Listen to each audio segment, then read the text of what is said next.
Hello, hello, hello. Uh, oh, okay.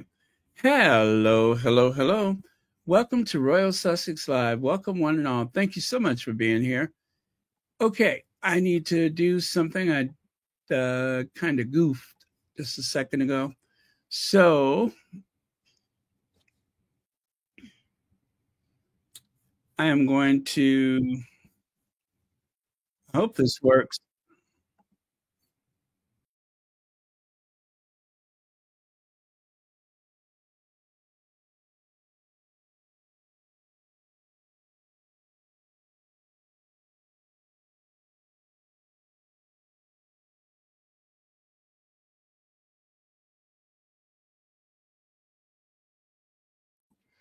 Okay, I'm back. So, oh, that worked out better than I thought.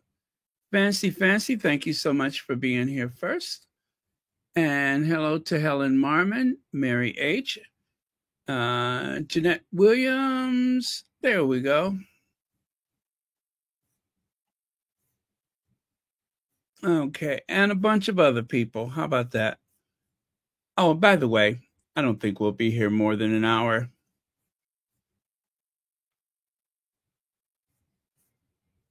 Okay. All right. So don't blame Harry and Meghan. Just don't do it. Um, I like the way that came out. I feel like something is missing or something is wrong with it. Is everything spelled correctly? Yeah, I guess so. Well, um, well, you know what they say. If it doesn't come out in the wash, it'll come out in the rinse, right? Okay. Well, hello to you too, Vaughn. Thank you for being here. Okay. You know what? Just because that's it. I was just going through some things and I saw Zendaya, which was right next to Ross, which brought me right here. So I don't know. They are styling those hats, aren't they? So I just threw those in there just because. No special reason. Yeah. Yeah. Yeah. Anyway. Glacier collapse wipes out Swiss village. What a terrible thing to happen. But they say it could be a result of global warming. Global warming. Um, Fortunately, the village was evacuated. So let me just say that from the beginning. The village was evacuated. Um, I had to go quite a ways before I found out that everyone was safe. I do not like when they allow you to believe that the whole village was wiped out with people in it. Um, but you know, in this day and age of the super clickbait, it takes so long just to get to that point. But well, I'm just glad everyone's okay. Um, let me make sure my sound is working. Check one, two, three. Yes, it is. Now, when I say everyone is okay, there is one person missing. There's one person missing, but take a look at that. That is the village of, is it Blatton? I think that's the name of the village. But as you can see, well, it's pretty bad. It is pretty bad. And I believe it is home to about 300 people.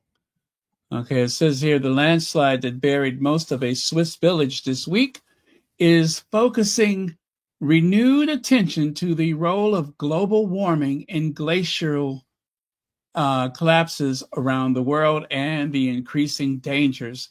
How glaciers collapse collapse that is, from the Alps and Andes to the Himalayas and the Antarctica can differ, scientists say, but in most every instance, climate change is playing a role.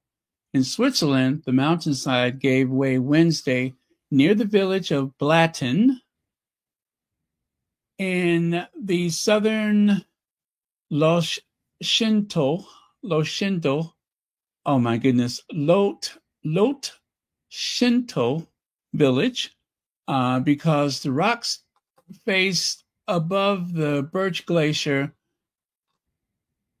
had become unstable when the mountain's permafrost melted, causing debris to fall and cover the glacier in recent years, said Martin Trufer, a physics professor at the University of Alaska Fairbanks, who studies how glaciers move.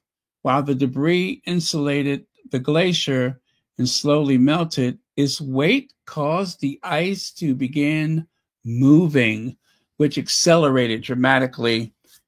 A few weeks ago, authorities ordered the evacuation of about 300 people, as well as all livestock from the village in recent days, when it became clear that there's a whole mountainside that's about to collapse. Wow.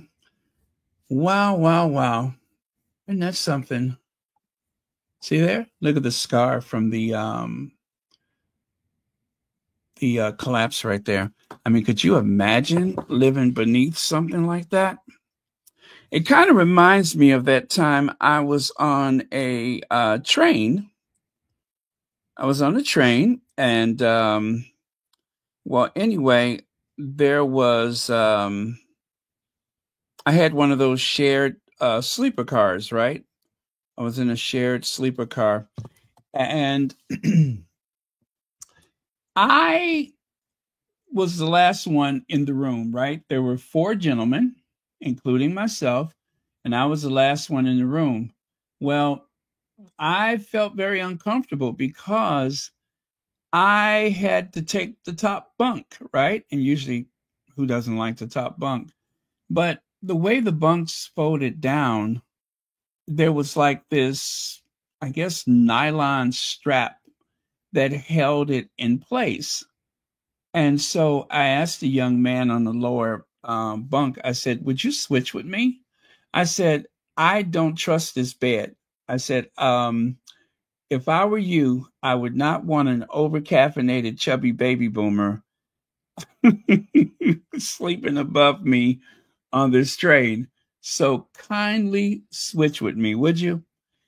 And of course, we all had a good laugh about it, but I was serious. I'm just like, that little strap, I just don't trust that strap. And he thought I was joking. I said, listen, if you want to stay down here at the bottom, that's fine. Just please write down your next of kin so I could explain to them that I asked him nicely to switch with me. So he did, and I felt better.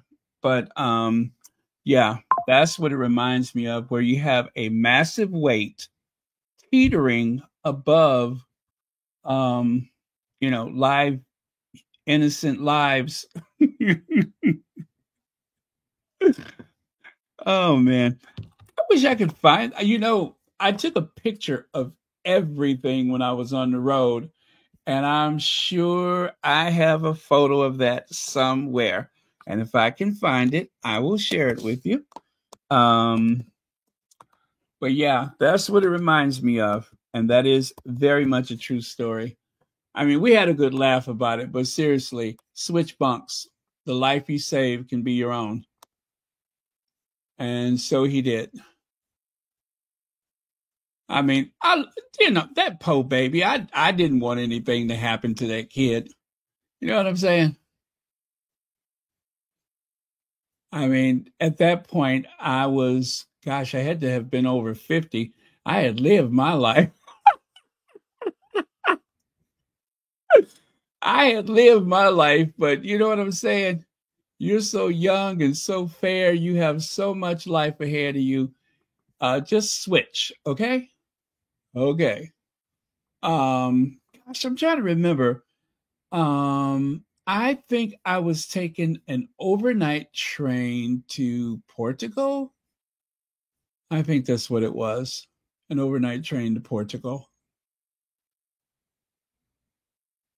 I think I remember that because you know what? The train from Paris to Barcelona was one of those high speed rails. And I think it also was high speed to, uh, gosh, was it to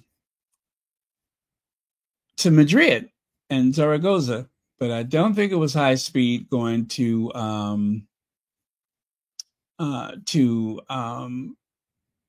to Portugal. I think that was like I was surprised by that, but it was one of the slower trains. But you know how that is. Still, it was a lot of fun. You can get some good sleep on the train. I tell you that much. Okay, just for fun, I was looking to see if I can find it. I don't see it, so if I ever do find it, I will share it with you. Um, as I took a picture of everything that was interesting.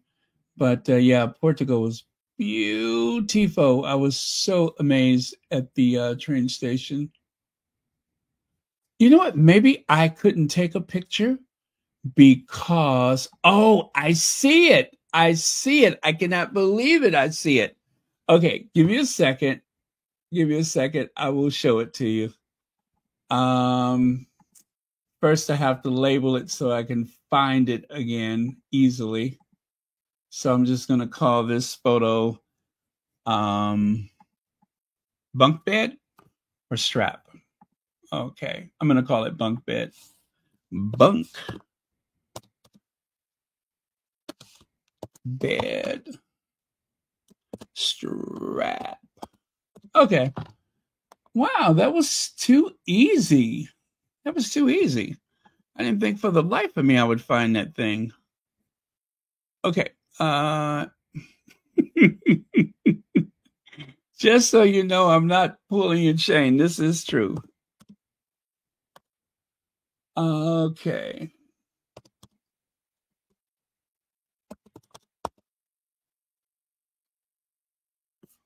All right. Are you ready for? Oh! What did I do? Lord. Okay, hold on.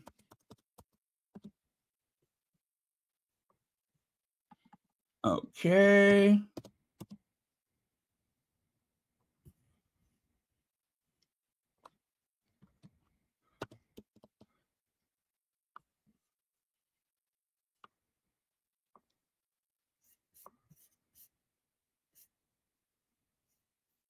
All right. Oh, I got more than one. Okay, let's go with this one. Let's go with this one. See there? See how it has that little strap? That's what I was talking about. And there's one on both ends of it, and I just did not trust that strap. Yeah, I did not trust that strap. Um,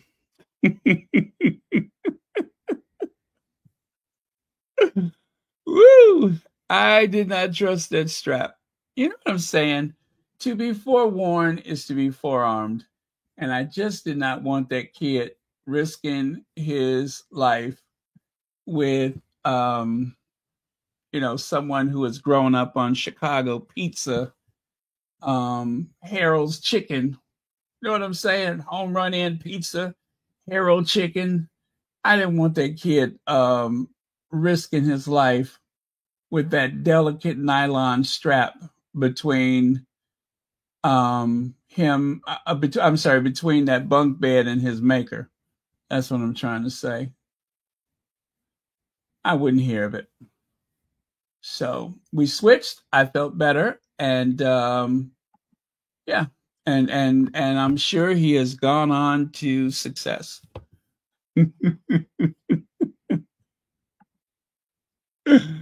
uh, and you see that green thing in the middle? That green thing, that is the sink. That is the sink.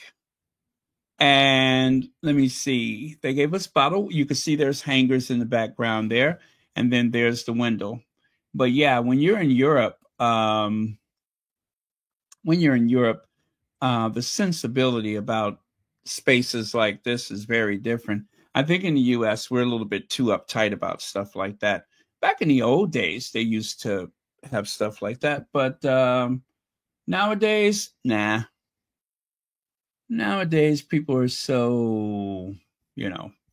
Okay, so anyway, isn't that a weird juxtaposition, isn't it? Oh, did I just use a big word? You know, I have been trying to work that word into the conversation for about 3 years. It took me 3 years, and I'm not even sure I used it properly. But you know what? I'm going to give myself a bell for that. And I think I said it right too. Juxtaposition. Oh man, that is so cool. I cannot believe I managed to work that into the conversation. Yay! You know what? I think it deserves more than that. I think it deserves a little salsa juxtaposition, right? But tell the truth. Did I use it right? Let me know. Let me know. Okay. Ready for it? Here we go. No, that's not salsa. There we go. Here goes. On 1, 2, 3.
Okay, so anyway, that weird transition to a whole nother topic, um, which started out, we were speaking about innocent lives living beneath a glacier, and somehow I went on to the topic of me sleeping in the top bunk over some poor young person traveling on the train, and how I was worried about his life and ask him to change bunks with me. So don't say I don't care about humanity.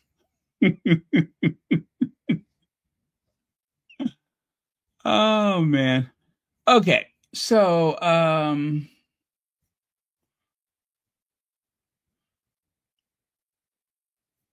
oh yeah, tight quarters. Yes it is. Yes it is. Joy Amore, thank you so much for the super sticker, and thank you for being here tonight and being a member of Royal Sussex. You know, I wonder if I have one more of those road trips in me. You know what I'm saying?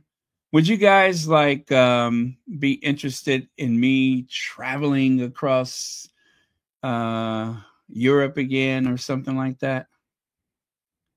Would that at all be appealing?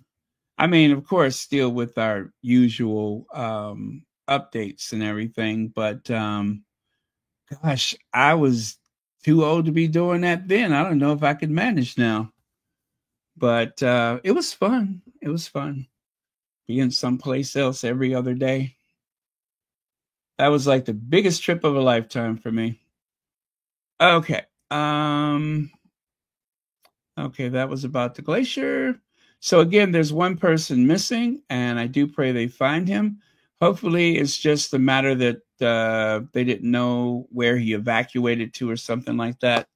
And well, anyway, let's hope that's the case.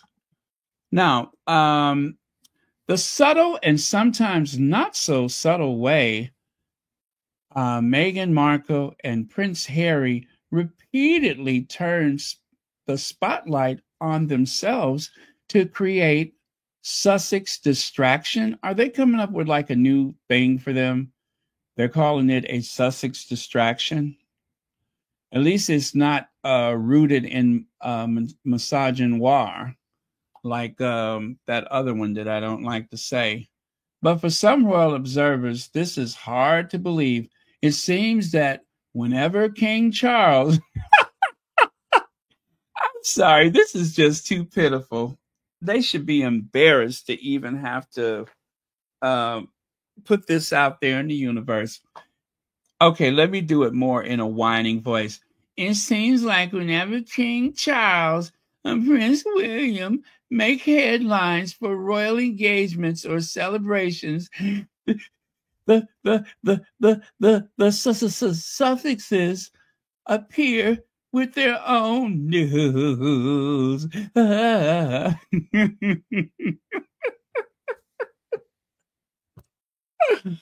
Oh, and every time and then they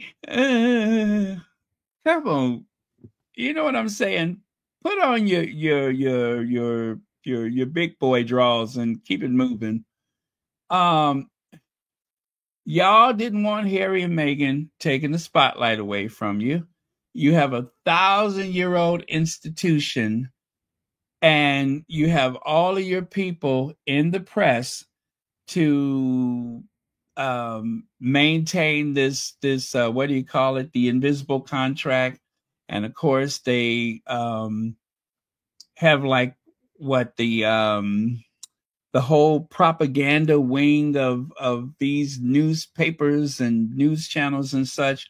So anyway, most recently Charles and Godzilla um, arrived for a whirlwind visit to Ottawa, which was already billed. I don't know why this is so funny to me, which was already billed as a message to to President Trump that Canada is not for sale. The couple arrived for a historic visit to the country's capital, the first by Charles as the head of state to formally open Parliament.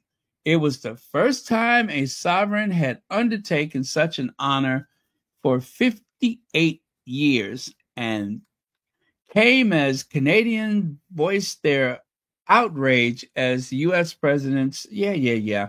Anyway, Charles and Camilla were greeted with shouts of welcome home as they exited their plane, which had traveled from the UK. Prior to the trip, Charles was reportedly concerned about the growing friction between Canada and the U.S. Anyway,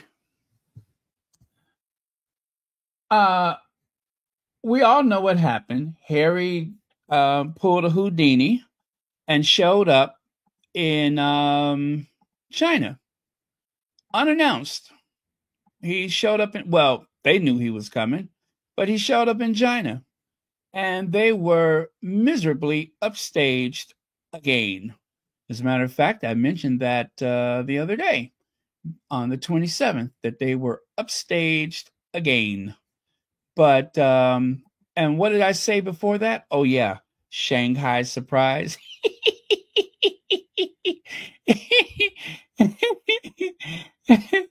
Shanghai surprise, anybody?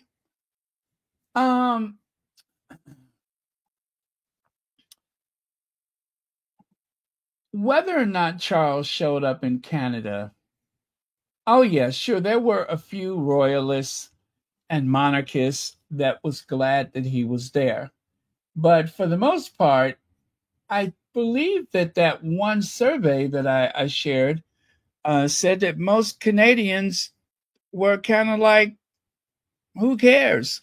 What was it? Only 13%, 16%, something like that, said that it mattered that Charles opened Parliament, but most people was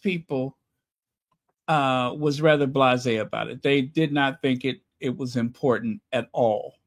So um, it's not like there was some big audience for it. They the idea that there was a huge audience to receive them, it's kind of like the State of the Union here in the US. There was a time when the State of the Union was a big deal. And I remember they would preempt all the programs on television, which I think they still do for, regular television. And we would all like either watch it or go do something else or whatever. But it was the only thing that was on. And so we used the Nielsen ratings back in those days. And I suppose they still use that here in the US, but it's different from the way that it used to be.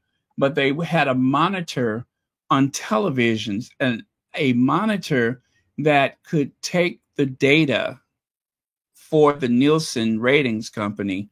But nowadays, everything is electronic. They can tell if you don't watch your whatever programs or whatever at all. So times are different. There's so many alternatives. So I don't know what the ratings were for the opening of Parliament. If somebody knows, let me know, and I will verify it myself. But I don't think it was a big deal.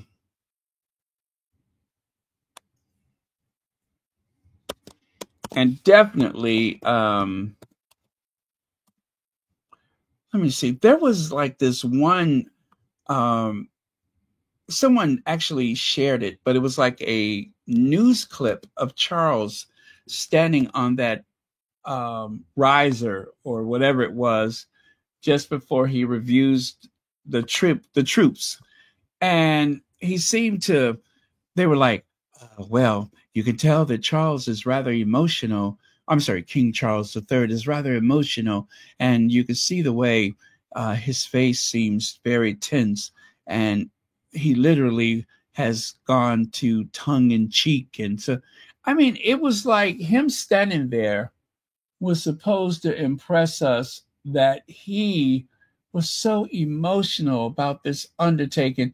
Like that time when he opened Parliament for the Queen and they set the crown next to him on the table, and he seemed like he was so perplexed about, oh, I hate, he had that kind of, oh, I hate to do this, but I have to. That was some of the worst acting I've ever seen. Come on, really? You who went over to Windsor Castle, possibly infected with a you know what, and caused your mom to get ill allegedly. You're so worried about what happens to your mom that you possibly exposed her to a global pandemic. Give me a break. He who went in and picked what was it, mushrooms, rather than being at his mother's side at her last moments, he went out and picked mushrooms. And the day before that, he was setting up for an interview with an American television. If you were so worried about your mother, you should have been at her side for the past 2 days. Everybody knew what was coming, but was Charles there? No. So Charles, this emotional person who is so in tune with everybody's feelings, he is a deadbeat dad and a poor excuse for a human being, as far as I'm concerned. All you have to do is just think about how Diana was treated. Look at how Harry was treated, and even Harry's brother. I don't like him. I just don't like him anymore. Whatever sympathy and consideration I had for him, all of that evaporated when Princess Diana died mysteriously in that tunnel in Paris. So this idea that he's so emotional, tongue in cheek. The article continues. It says, at the same time, Harry made a surprise visit to China for tourism conference in Shanghai, where he advocated for sustainable travel. In the first ever visit to the country, Harry spoke to fulfill his role as co-founder. Wait a minute, co-founder? They put co-founder of Travelers. He's not. Ugh. He's not a co-founder. He is the founder of Travelers. He's not no flipping co-founder. That was his idea. I have never seen him listed as a co-founder. Anyway, an organization which promotes environmental friendly forms of travel. His older brother, William, made a similar, you guys know this is one of the right-wing rags, right? Made a similar trip to China 10 years ago, making the first official royal visit in 30 years. Harry's BBC interview aired hours after. Okay, is this necessary? Okay, they're saying that Harry won't, that Charles won't. Oh, anyway, Harry won't speak to him or Charles.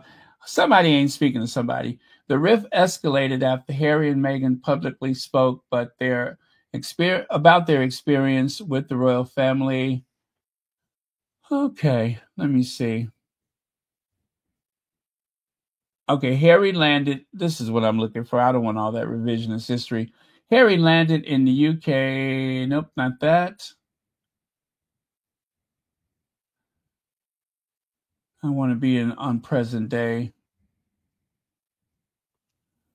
Oh my God, they're making this article much longer than necessary.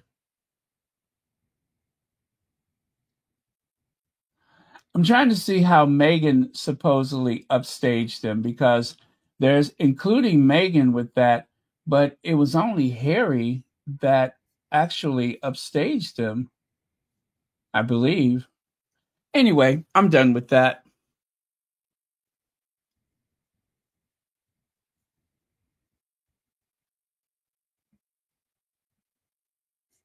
Okay, yeah, I'm done with that. It's too bad.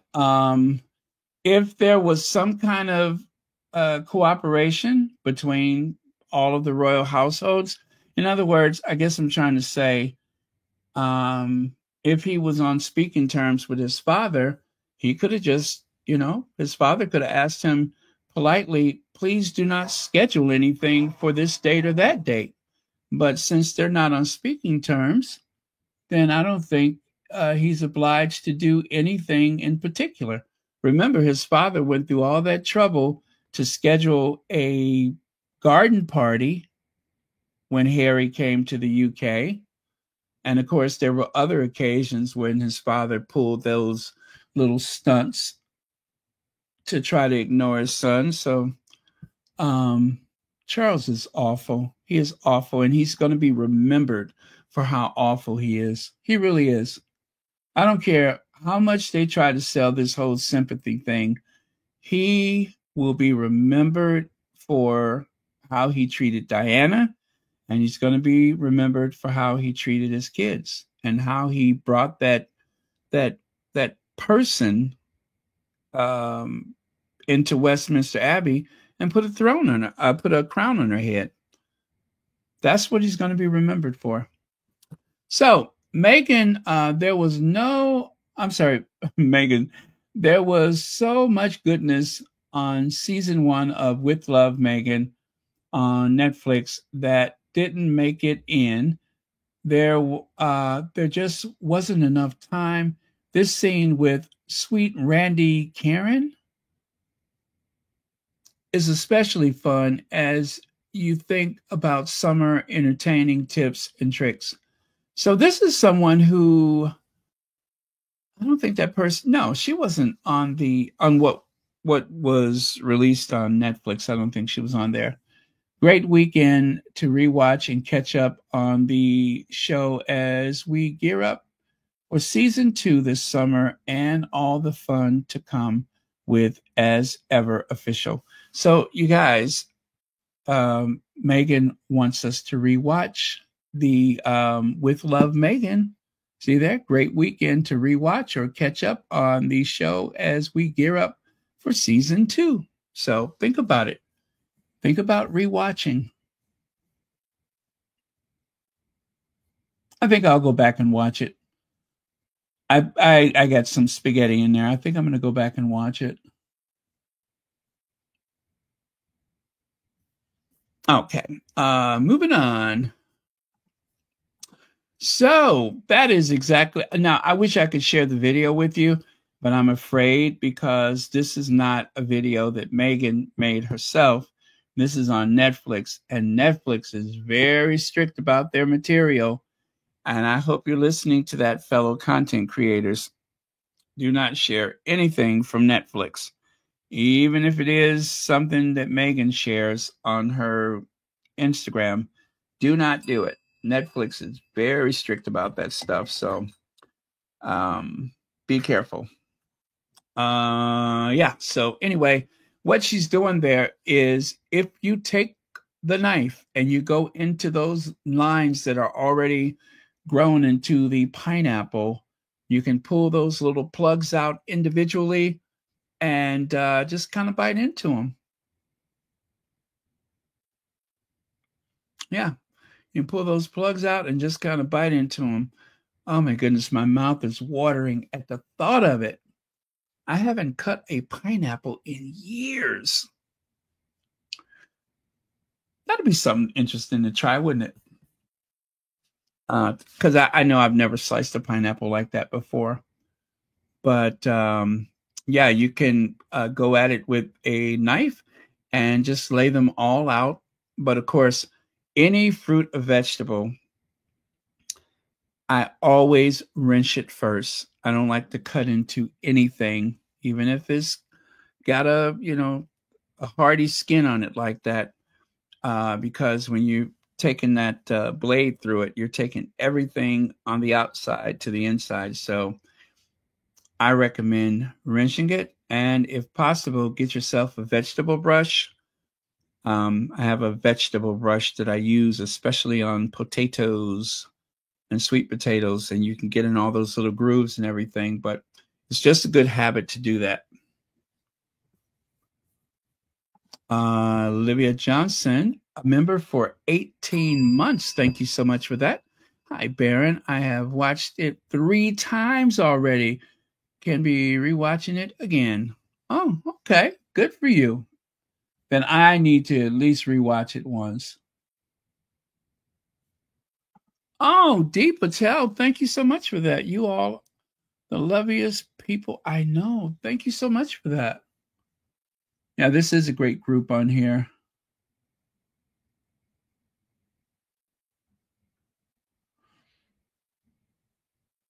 Okay, just looking at a couple more of your comments here. Okay, I'm going to go to the next one. Megan's suspiciously perfect life after her baffling garden haul of homegrown vegetables, all the Dutch's social media claims that seem just too good to be true.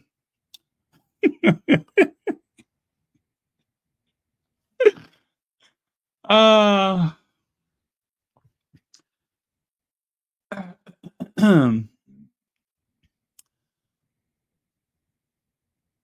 what can I say? Megan has that idyllic garden where she's able to grow things.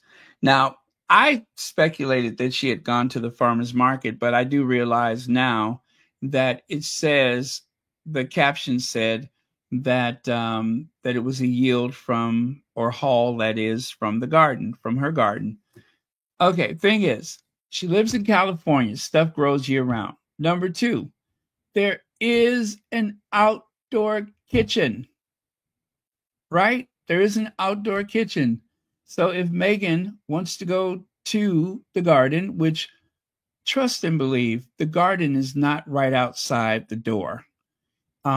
Most larger properties You want your recreation space near the house. And where you grow your vegetables, if you have the space, is usually further away, right? So there is an outdoor kitchen. We've seen Megan fill up one of the preserve jars and put flowers in it under the blue sky. So it is very likely that Megan cleaned those vegetables, put these scraps in a compost. Something tells me they have a compost. So she composts the scraps and then put everything in the bag and took it in the house. So, whatever the case is, this idea that Megan was somehow, I think one of the people said she was being Machiavellian. And I'm like, over vegetables?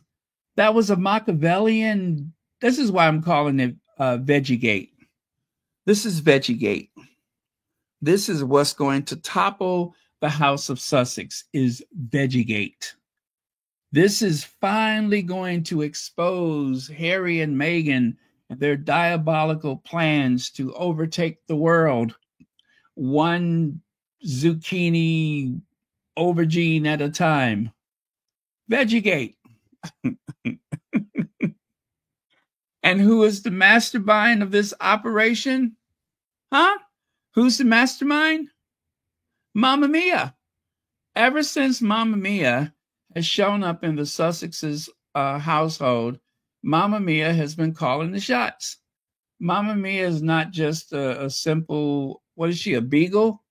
No, she is the mastermind of the Sussex's plot to overtake California, making Megan the governor of California, and then on to the White House, and then, of course, the supreme commander of the world. That is the plot, all of which is being facilitated by Mamma Mia. Yeah, so that is what that is why there is an image of Mamma Mia inspecting the bag, because Mamma Mia is the brains behind the operation. So, of course, it was necessary for Mamma Mia to inspect the vegetables, because you can't overthrow all of humanity if you don't have fresh vegetables.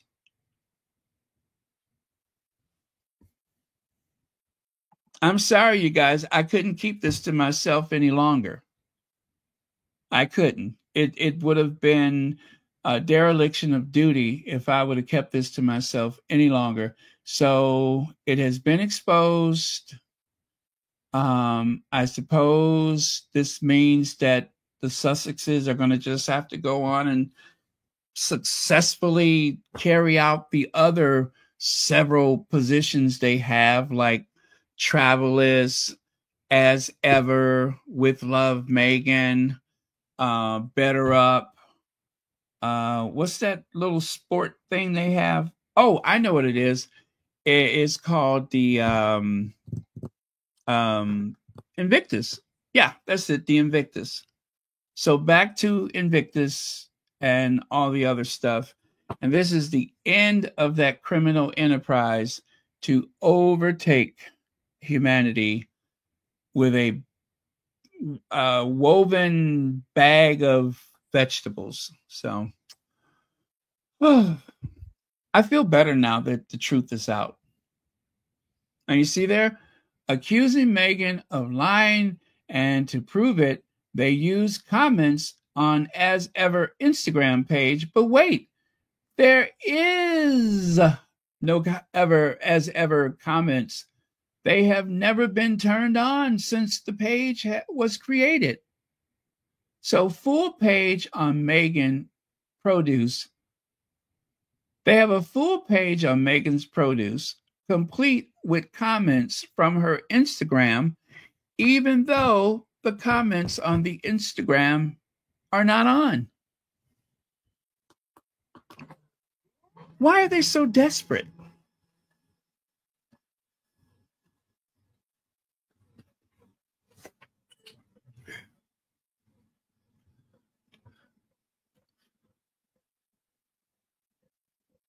I mean, this is absolutely diabolical. There are no comments on the as ever, and yet this claims that that's where they got the comments from. They don't like you, but still find the time to watch everything you post.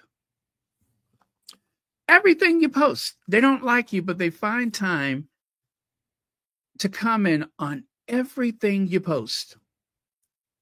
The Sussex Soldier says the things the derangers come up with, and the what is that, the sewer uh British media feeding it. Nope, I'm not surprised. And there's jealousy is real. They are jealous of Meghan's life. And this is exactly why there was that huge backlash with the Le Creuset, is because the idea that the woman of color does not deserve to have the soft life, does not deserve to have luxury or have the time to craft or grow things or cook things. Nay, they don't want the appearance of it. And I think maybe they feel as though it's going to be particularly bad when Charles is gone and Kate Middleton is dripping in jewels and being chauffeured around even more. Maybe that's what's bothering them, is that they are afraid that the younger generation, which already have a great deal of affection for the Sussexes, will continue to gravitate to them and away from that tyrannical father of Harry's, Charles III. So maybe that's what's bothering them. I don't know. I really can't speak to what the issue is, but it seems as though they are super desperate for some reason.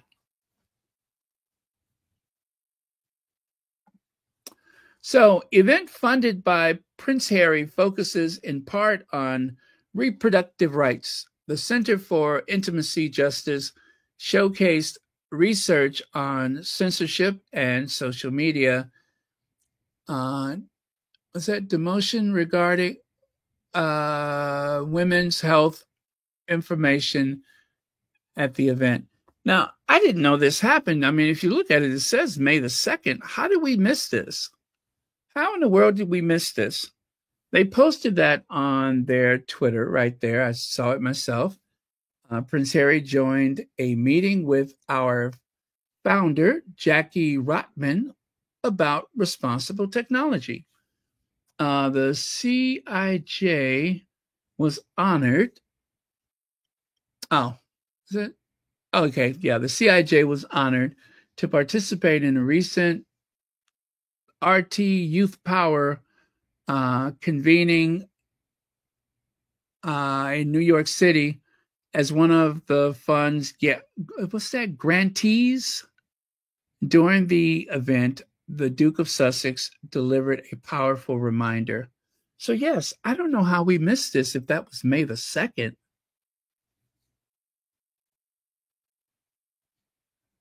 And it says researchers who study women's rights met last week at a conference funded by Prince Harry to push for a healthier tech ecosystem.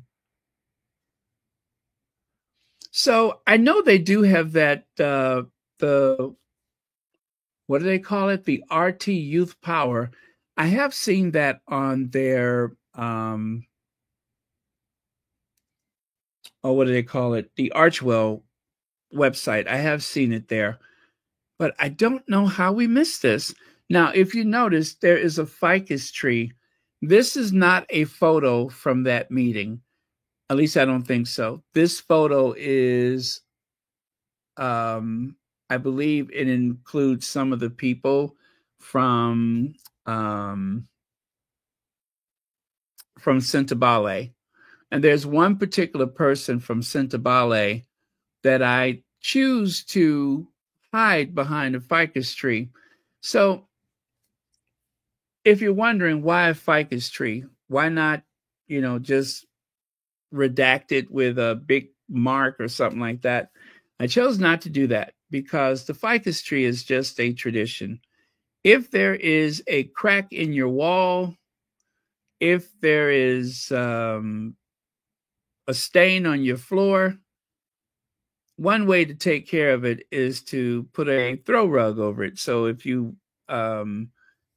floor is messed up, you can always put like a carpet over it. And if there's something wrong with the wall, you put a ficus tree in front of it. Things that you don't want people to see. Like perhaps someone who has hijacked a charity like Sentebale. Yeah, if you don't want people to see someone who hijacked a charity like Sentebale, you just put a ficus tree in front of it. It's decorative. It brings a certain coziness to the room.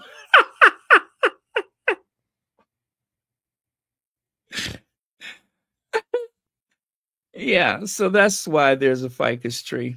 I was trying to figure, I'm like, ugh, I don't want to see her. So I went and found a ficus tree and put it in that corner.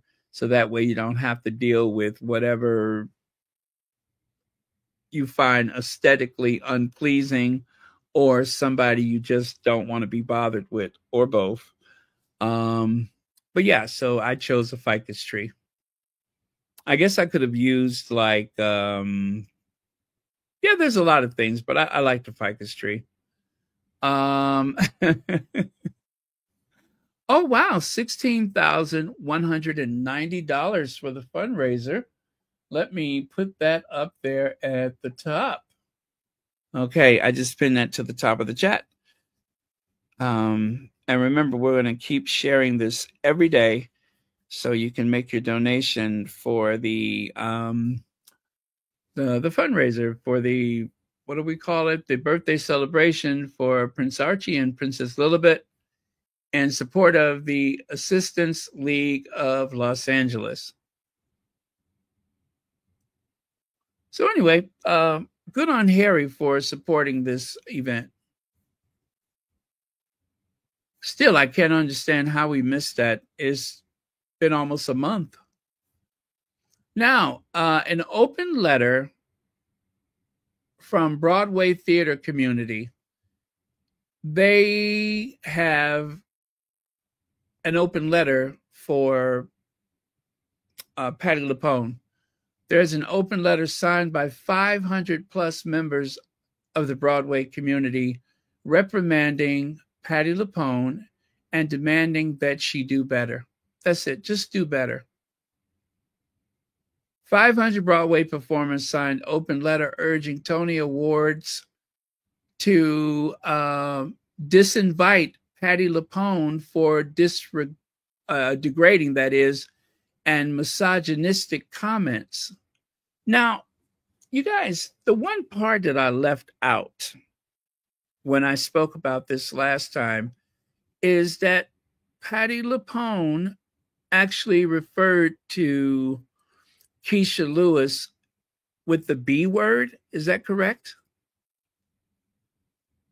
Because Keisha referred to herself as a veteran of Broadway, and Patti LuPone took exception to it, citing that when you have, 33 plays and musicals, and if you've been working on Broadway for X amount of years, then you can refer to yourself as a veteran.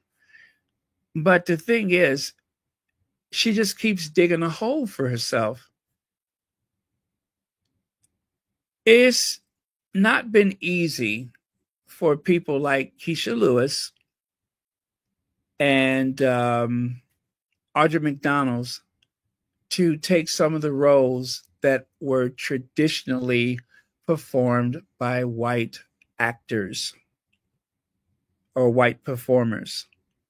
And I still remember when I was a kid that it was a big deal about Pearl Bailey performing in Hello Dolly. Oh, she can't play Dolly Levi. Dolly Levi is white.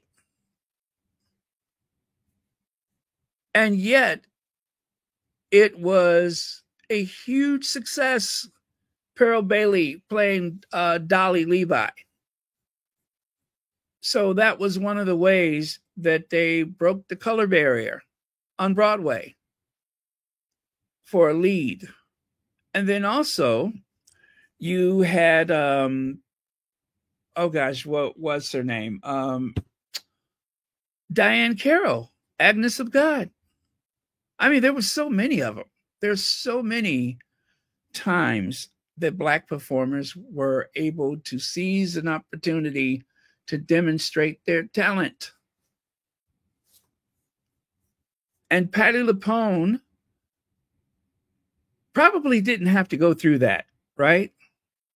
I'm imagining that there was no question that Patti LuPone, for most of the roles that she was available to play, would not have had to get something that comes along every so often.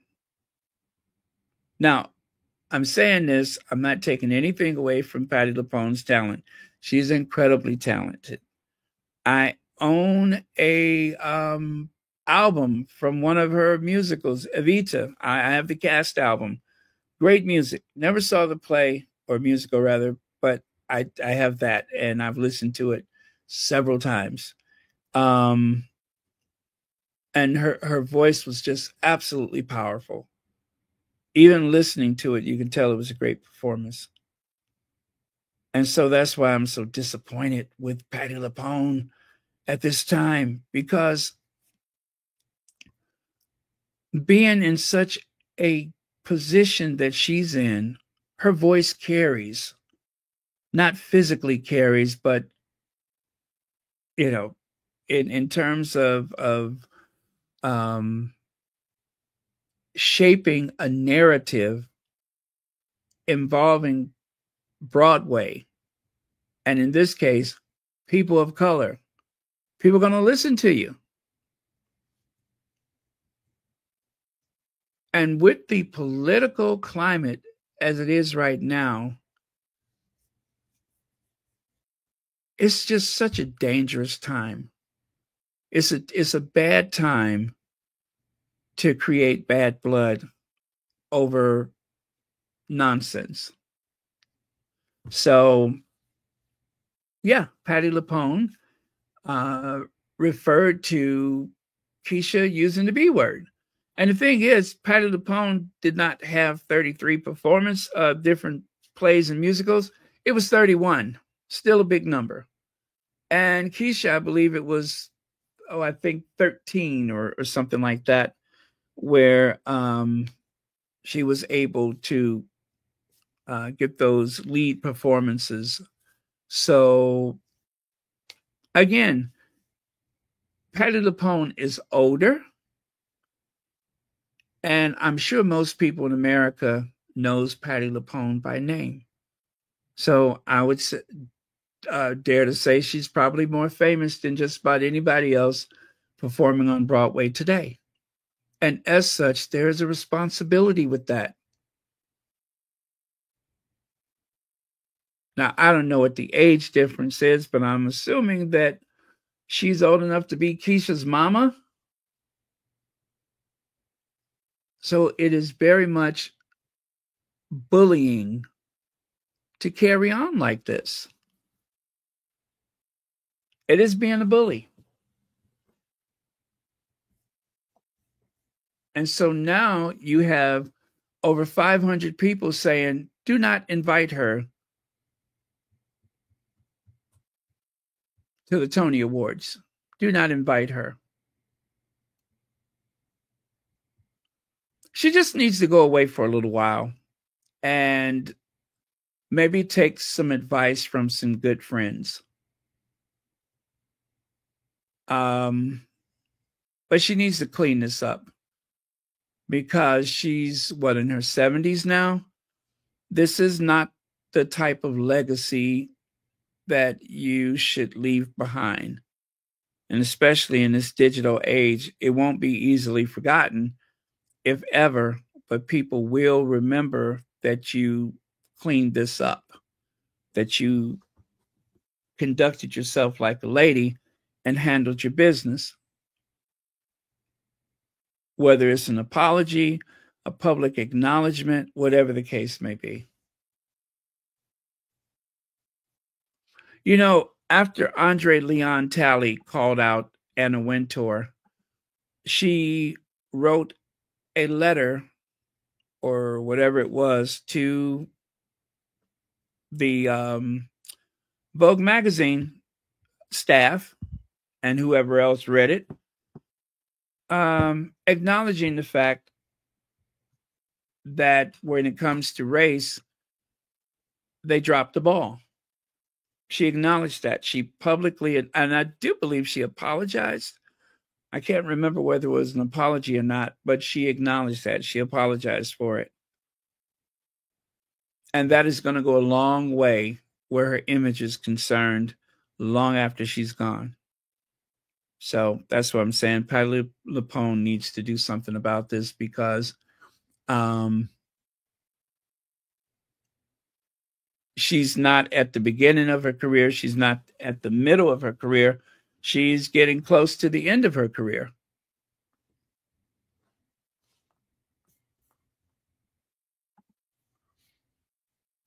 Let me see. Was that through with this?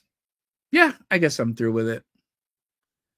But yeah, if you guys want to, I can't even see that print. But yeah, if you guys want to check out the letter, just know that it's out there. I believe you can find it probably in Variety.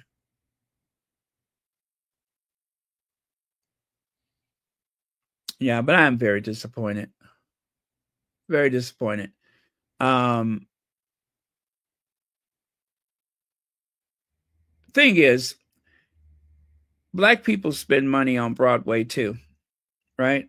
Black people spend money on Broadway, and having that representation on Broadway, not just behind the scenes, but on the stage and performing for people, even in roles that were not necessarily created for with someone Black in mind. It's the same thing with the opera. It took a long time before someone could break the color barrier.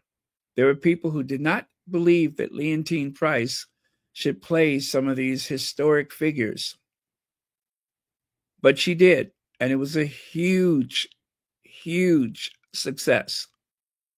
One of the longest, if not, I think it's the Guinness Book of Record for a standing ovation. I think it was like 45 minutes. And I believe that was the performance when Leontyne Price retired from, what was it, the Metropolitan Opera or something like that.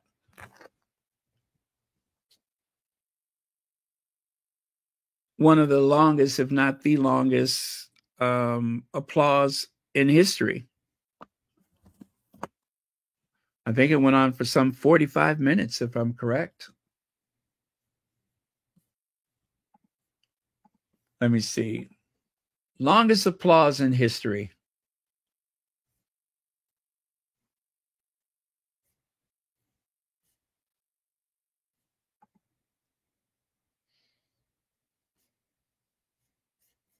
Okay, now I'm seeing. Okay. Oh, standing ovation. Okay, let me go to standing ovation. No. Okay. Longest standing ovation in opera history and in all of performance is believed to have been Okay. Okay, maybe it's just for the Met Opera.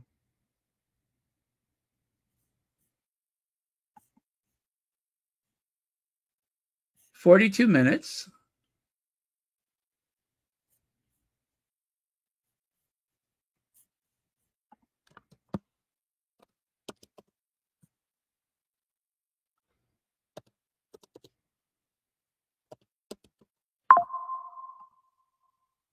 Okay.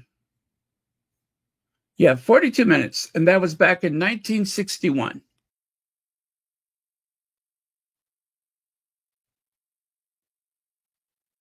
Metropolitan Opera doing her debut performance. Oh, it was a debut. Okay. Oh, let me see here. I don't want to say the name, but I will give the initials. CL. Thank you so much for the PayPal. Thank you very much for that.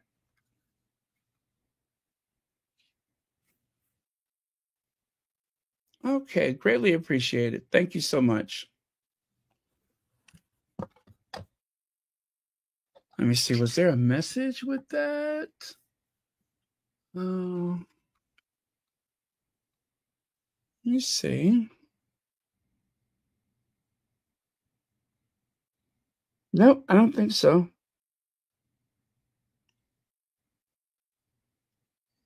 Oh, or was that a Cash App? PayPal, Cash App. Oh, it was a Cash App. Thank you so much for that. Thank you very much. All right, let's move on. So take a look here.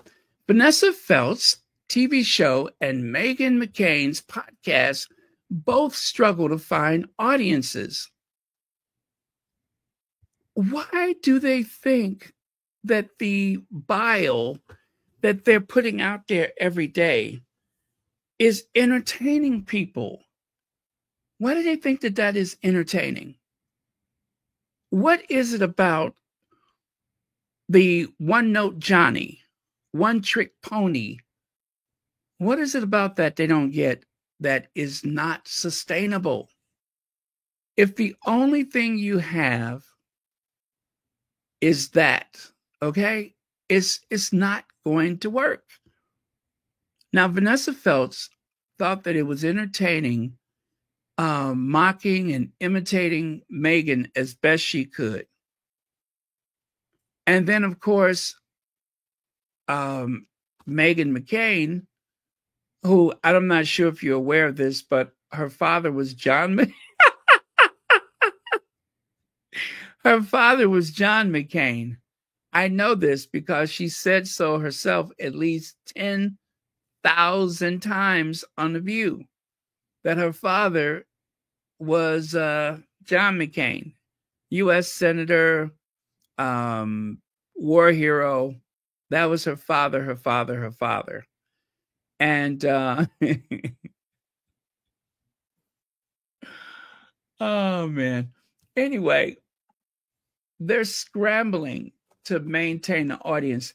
You guys, there is so much variety. Like right now, it doesn't seem like a big deal. There's 662 people right here with Royal Sussex. But that's 662 people that are not watching something else. And so if you take that 600 people here and put it with another 600 people there, and so on, there are so many people using alternative forms of entertainment and information. So much so, you have to wonder, how far does it go to spend the majority of your time trashing someone you never met? So it says here, when Eamon Holmes fell off his chair in that viral GB News clip, it was a slapstick moment that quickly overshadowed his role as a commentator, but it also served as a fitting symbol for the larger unraveling of those who have built careers out of targeting Megan Sussex.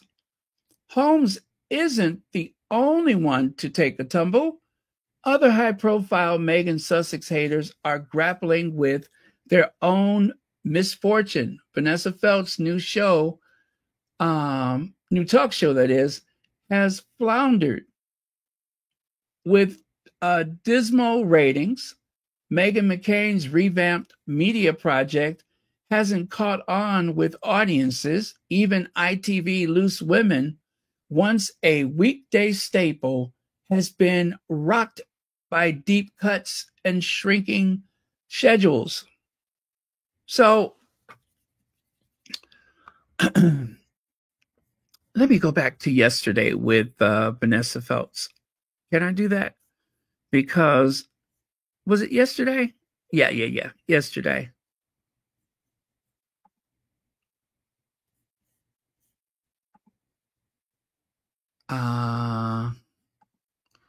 Okay. What slide is that? That is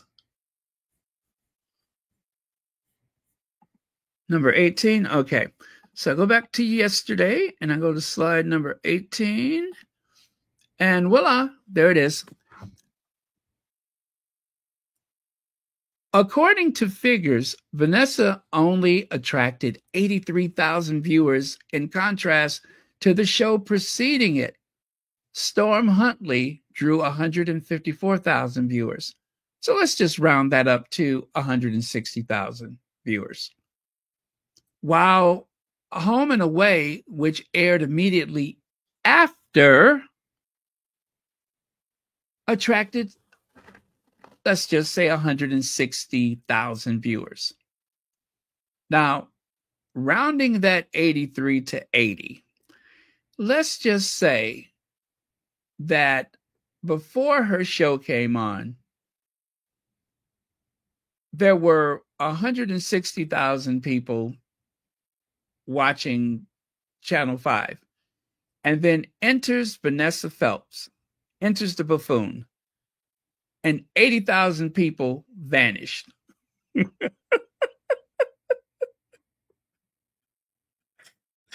And then when her show went off, 80,000 people appeared. That's what it means. That's pretty much what it means. Is that around 80,000 people looked at Vanessa Feltz and said, nope, not today, Satan. And it just went away.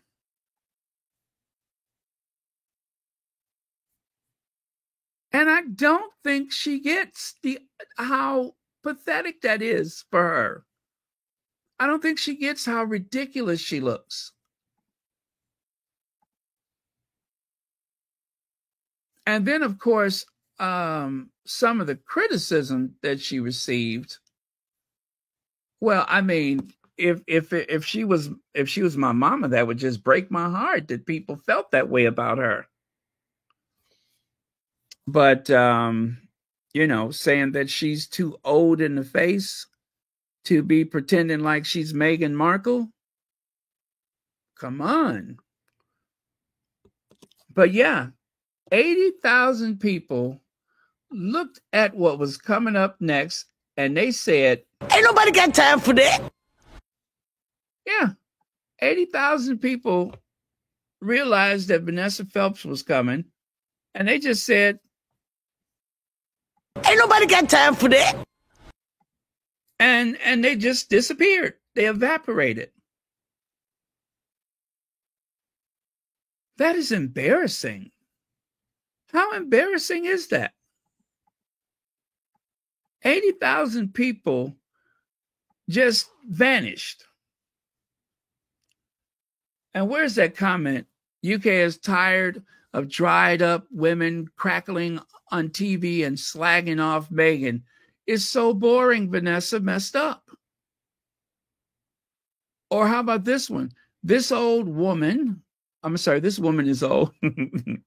This old woman, wait a minute. This woman is, one more time, this woman is old and should have more to talk about other than Meghan. I would think life experiences, some humor, a special guest, something of substance. Intimidating Meghan. She looks way too old in the face for that kind of mean girl stuff. She's too old in the face for that. Yeah. I mean, she's not she's just not that person. That just is, it doesn't fit. It's not a good fit for her. Jeez. And she thought that she was going to pop up on the scene and do these Meghan imitations or try to mock her in some kind of way, and that everybody was going to have a good laugh at Meghan's expense while you do that day after day after day. And it just was not working.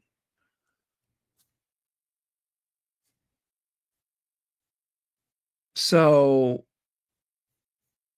and like I said yesterday, there's times when I look at Vanessa Phelps and I see poor, pathetic Sunset Boulevard leaning back for that close up, Mr. DeMills. I'm ready for my close up, Mr. DeMills. That's what I see. I mean, look at her.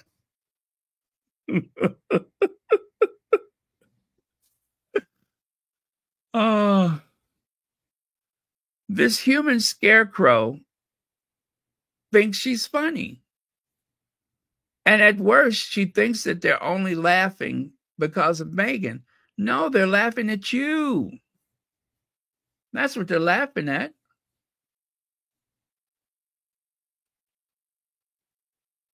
They said Vanessa's show premiered in March of 2025 with high hopes and glossy promises, but the reality fell flat.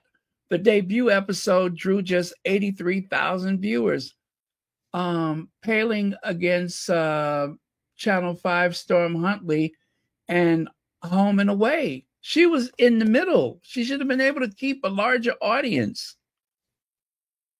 And far from behind ITV's Loose Women with 686,000 viewers. By May, the show's Monday episode was down to 62,000 viewers. In a nation of 66 million people, she managed to get a whopping 62,000 viewers. Channel 5 bosses have held crisis talks and considered a revamp, but the future of the show looks shaky.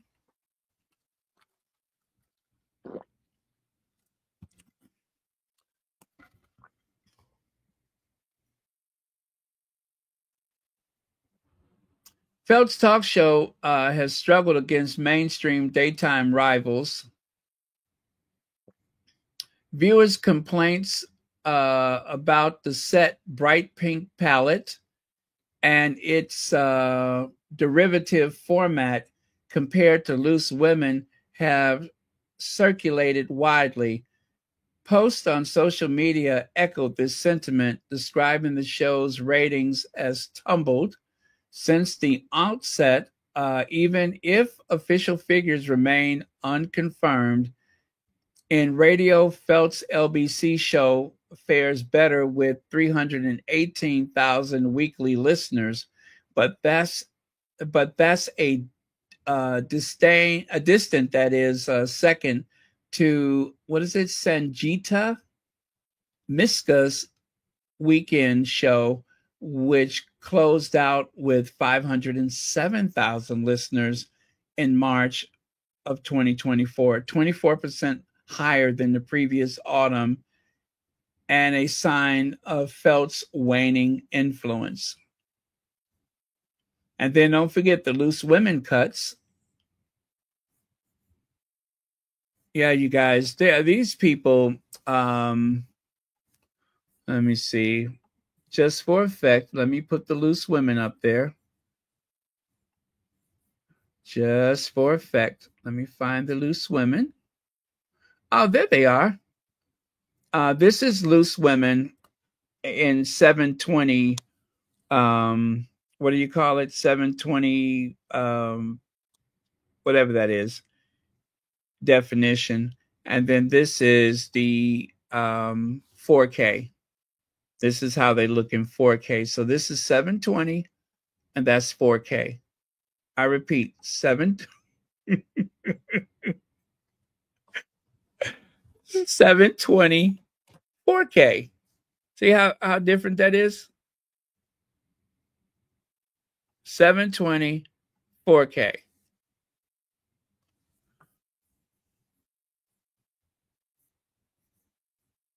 So that may be what's happening with Loose Women, is that they're just, I mean, let's face it, some of them have been on television ever since the 1940s.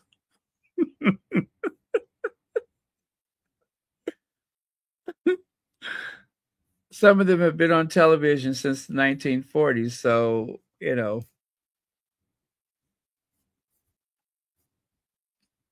and of course, that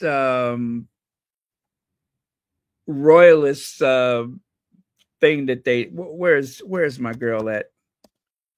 Where's my girl at? There she is. I just don't get it.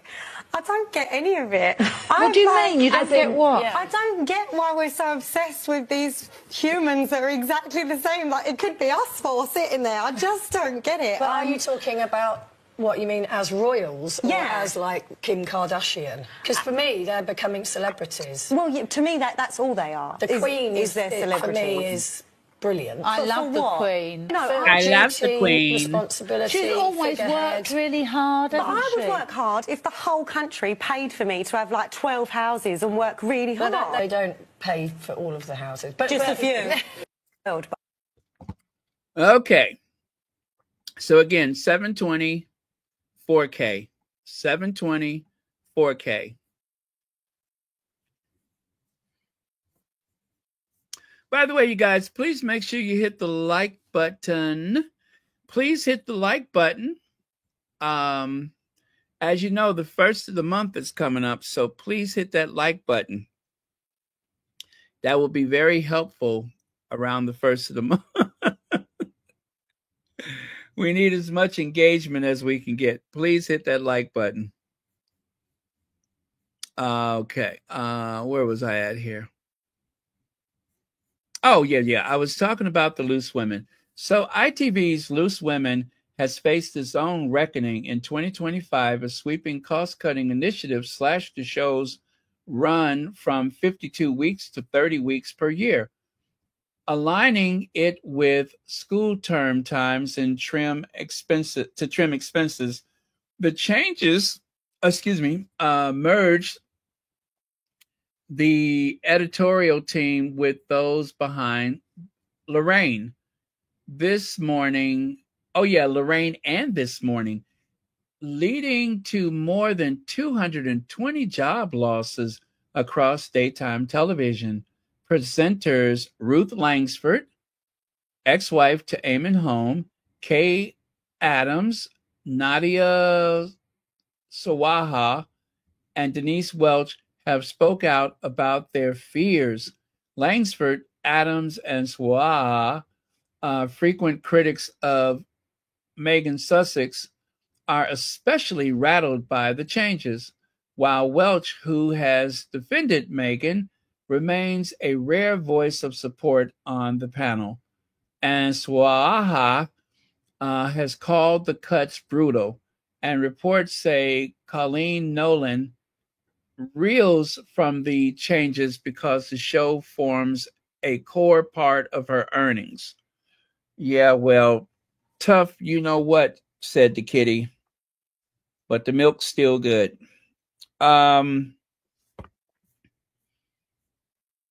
Despite this turbulence, Loose Women continues to air at 12:30 p.m. on weekdays and even launched a podcast in May.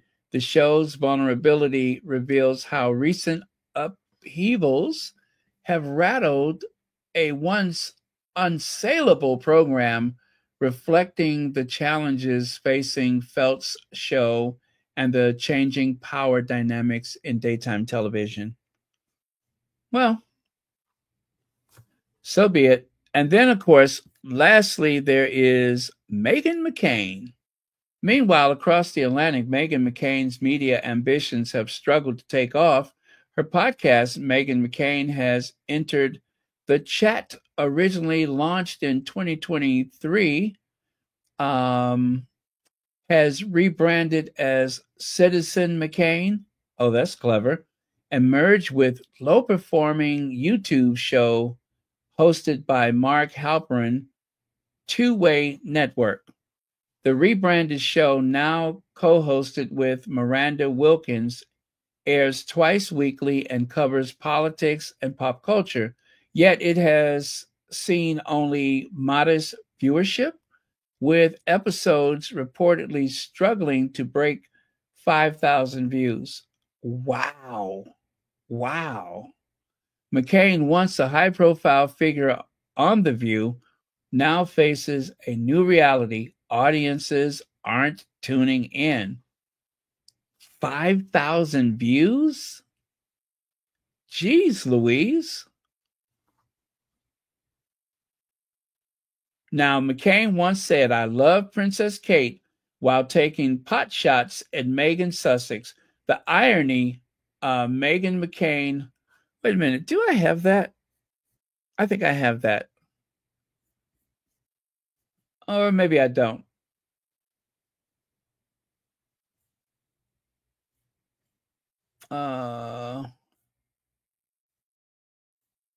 Unlike Sussex, her podcast top charts, and her brand As Ever products sold out in 45 minutes. McCain's new show merges from low viewership to strategic growth. Her loud criticism rings hollow when her own brand wobbles. Now remember, she barely sold any books. Her book sales were pretty flat.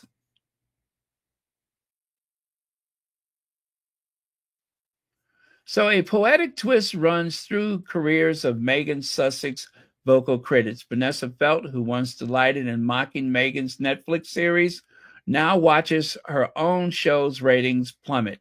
Meghan McCain, whose media brand once thrived on taking aim at Meghan, struggles to hold an audience.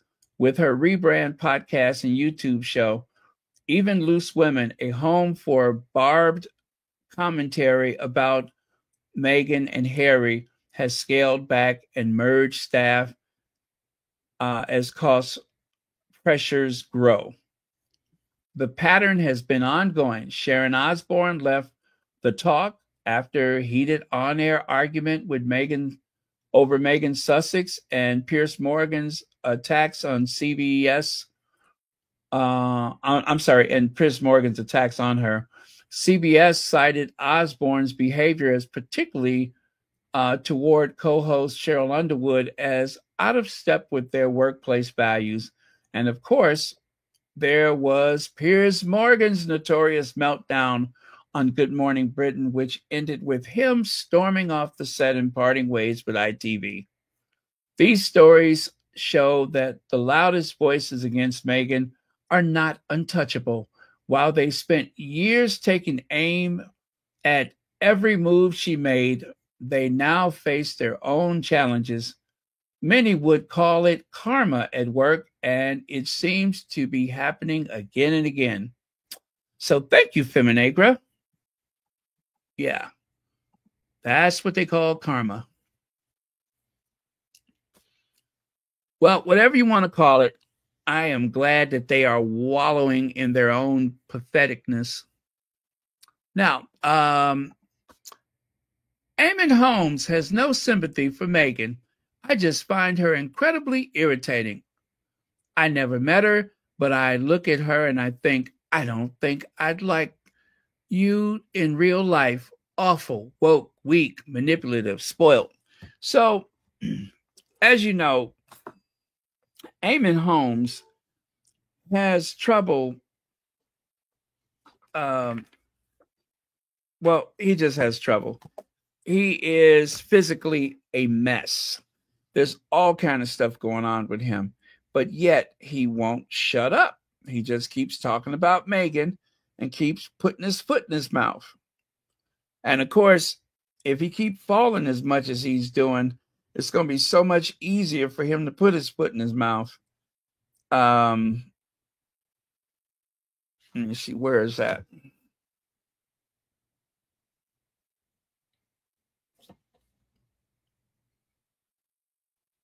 Oh no, I guess I thought I saved that one. Maybe I didn't. Oh well. I thought I did. Nope, I guess I did not. Oh well, that was what he said. I was gonna share that with you so you could hear it directly from him. But it wasn't him that I wanted you to hear. It was that lady that's with him. Dawn, not Dawn, but the lady on the right side there. And she made a lot of sense, but unfortunately, I did not save the video. I think I probably saved it and then unsaved it.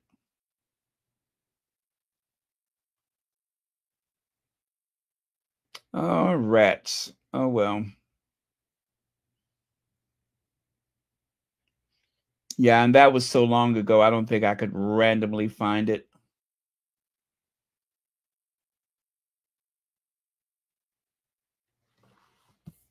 Or could I?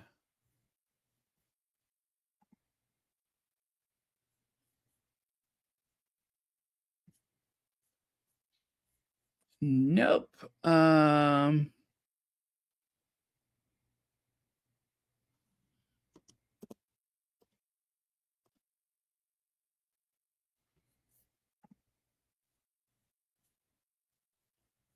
What is that? Talk radio? Let me see.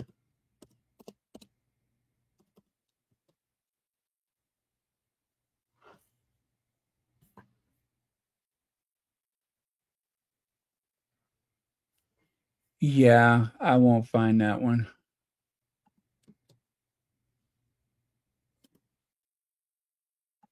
Oh, well. And I thought for sure I had saved that one.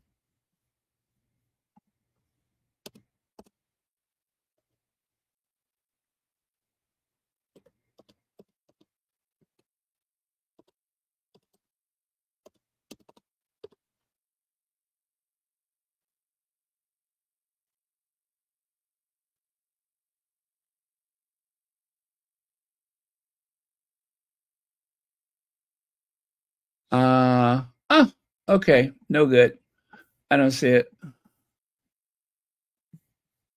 But anyway, when he said that that he had never met her, but I don't think I'd like her, the lady said instantly that I don't know if I would like her or not because I've never met her or something to that point. But anyway, it was a contrast to what he said. And unfortunately, I have totally lost it.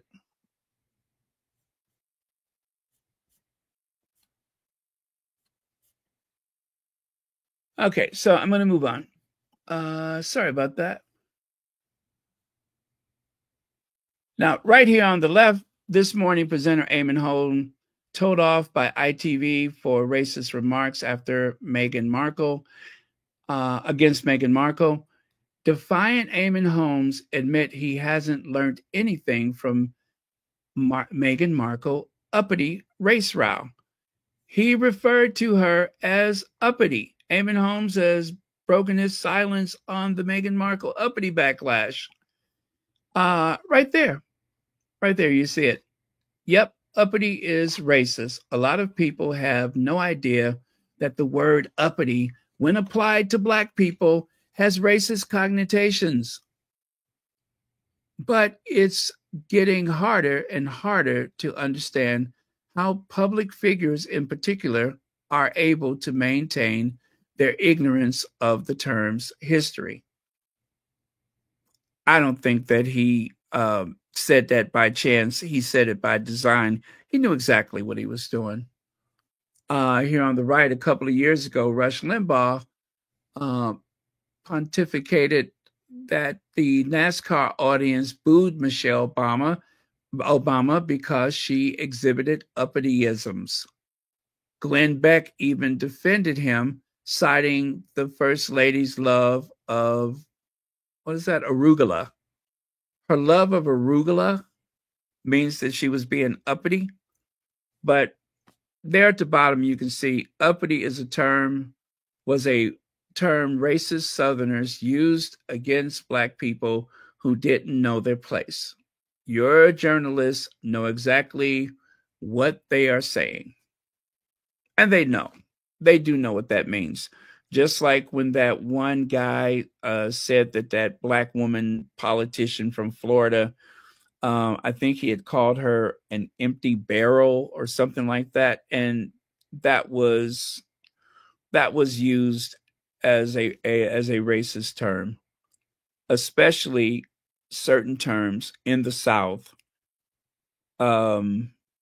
There's just no doubt about what they meant by that. Just like when Patti LuPone said that the all-Black cast of Hell's Kitchen was loud.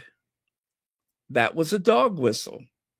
These are all dog whistles. So using the term uppity, because think about it. When was the last time you've heard a white person described as uppity? I am more than reasonably sure that the answer is you haven't. But it's one of those terms that seems to be reserved for a Black person, usually someone who is of means or educated or even have a great deal of self-confidence. They refer to them as that uppity N-word.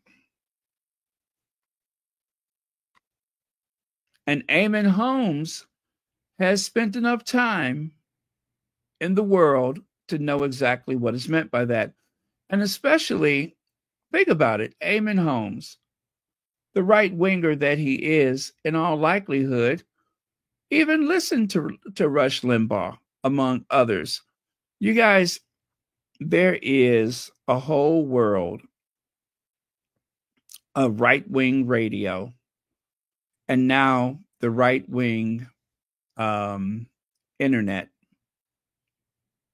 where racist imagery and racist terms are thrown about with such ease and disregard. It's enough it puts a really funny feeling in your stomach, because you just cannot believe the ease in which they say these things. And there's like a lot of stuff that has evolved from Elon Musk purchasing Twitter. It has been open season on Twitter. This is why I say, if you're not on Twitter, don't bother with it, because it will take you down a rabbit hole that you did not want to see or didn't want to visit. And also the imagery that's on the Twitter will keep you up at night. It will keep you up at night, because there doesn't seem to be much by way of oversight. The crew of people that was hired to maintain Twitter, they're gone. They were the first to go.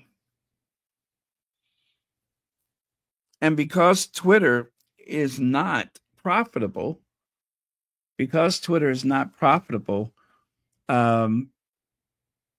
they don't care about whether or not corporations will run advertisements. They don't care, because any of the more important clients, they don't have them anyway. You should see some of the garbage that advertises on Twitter nowadays.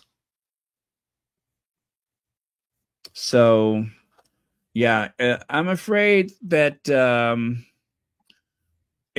things have gone from bad to worse on Twitter. And for the sake of your mental health and well-being, stay away from it if you're not on it.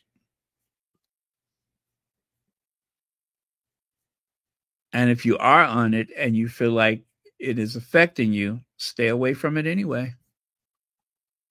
Take care of yourself, because you're not missing anything.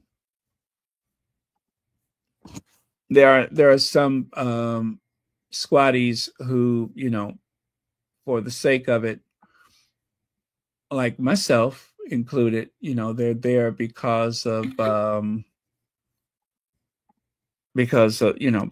Sussexes, and that's the only reason why I ever went on Twitter, was because of this channel. Other than that, I had never been on Twitter before. I had an account and never used it. So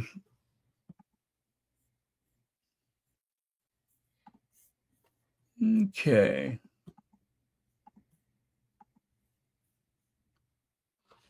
I'm going to grab that one. Yeah. See if I can try to salvage this situation.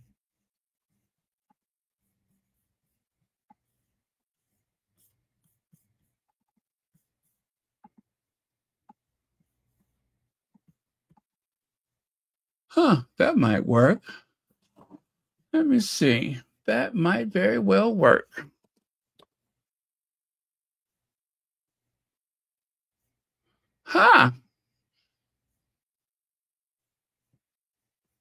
Nope, not that.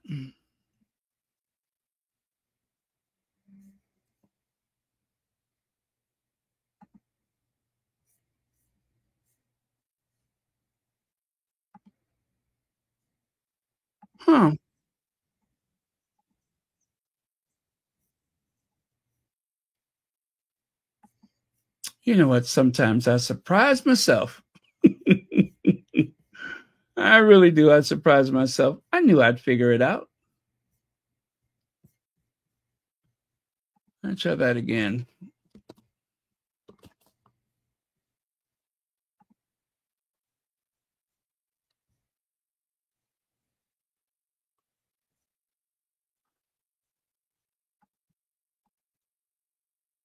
Okay. How do I make that work?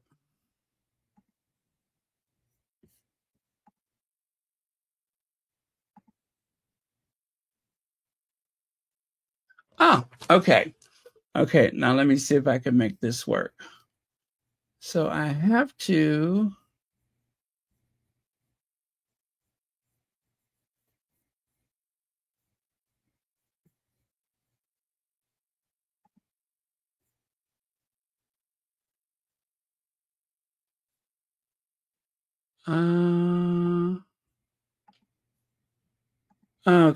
Okay. I didn't do that. Sorry, you guys. I'm doing this for practice right now, just to see if I can make this work.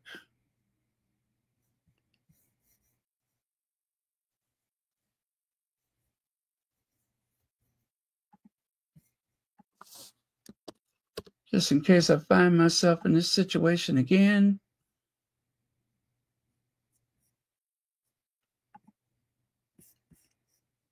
All right. And then do that. All right. I got it. She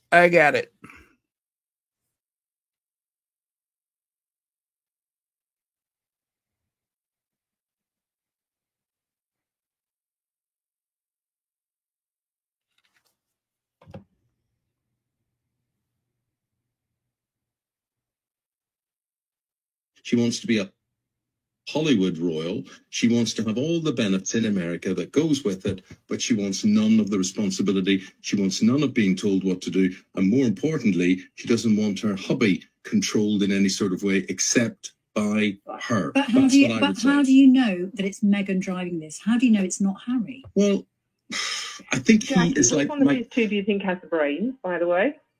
Well, I think he's like most men, Dawn, that he's probably in love, and when men are in love, they're very weak and they can be manipulated very easy, and men are quite gormless and women can control them. Happy wife, happy life. There you are. Indeed. Although some men seem to throw themselves down a flight of stairs or flip out of a chair while live on television.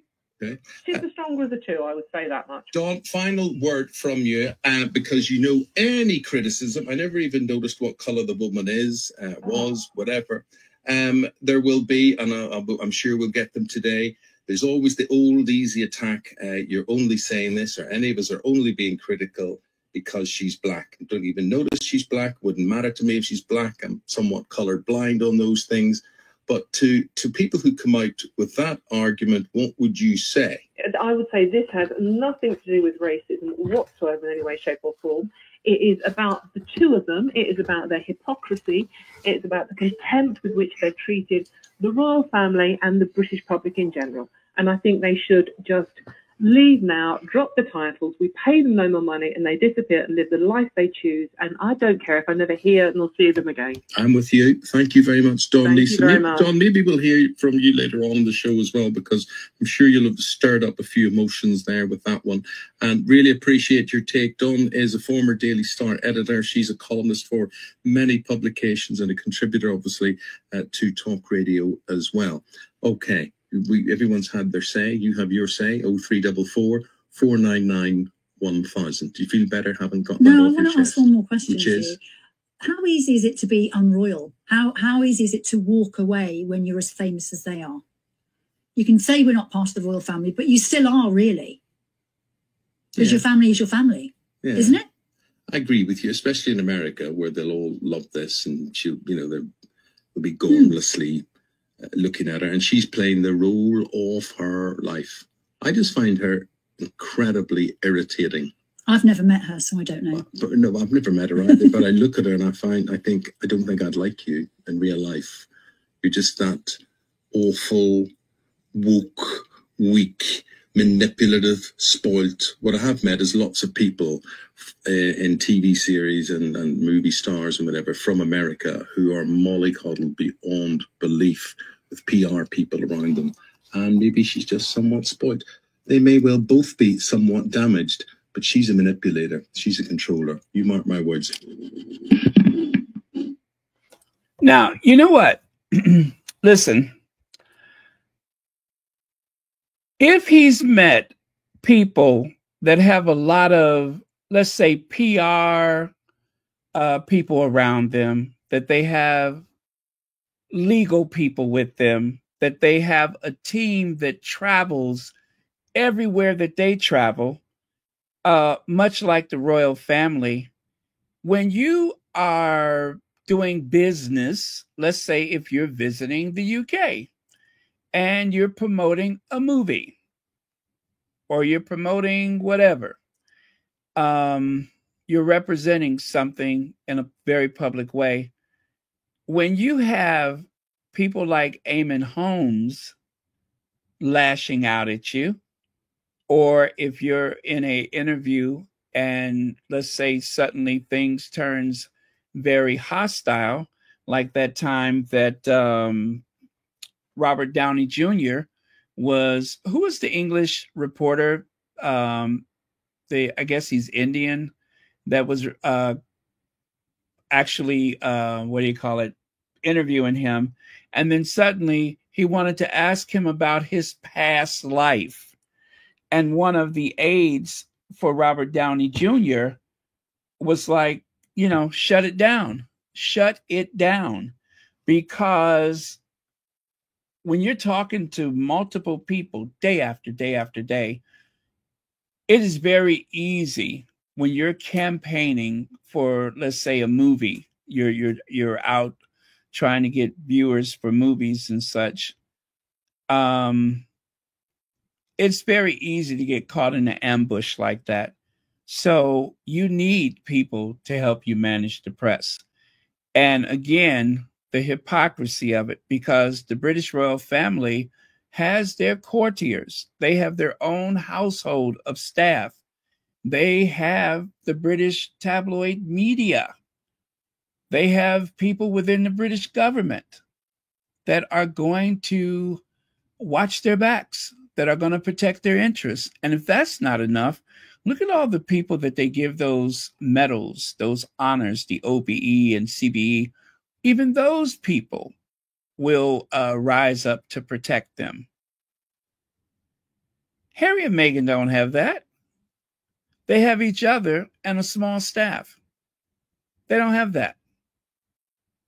So Eamon, in his ivory tower that he's sitting in right now, even though he's such a small person,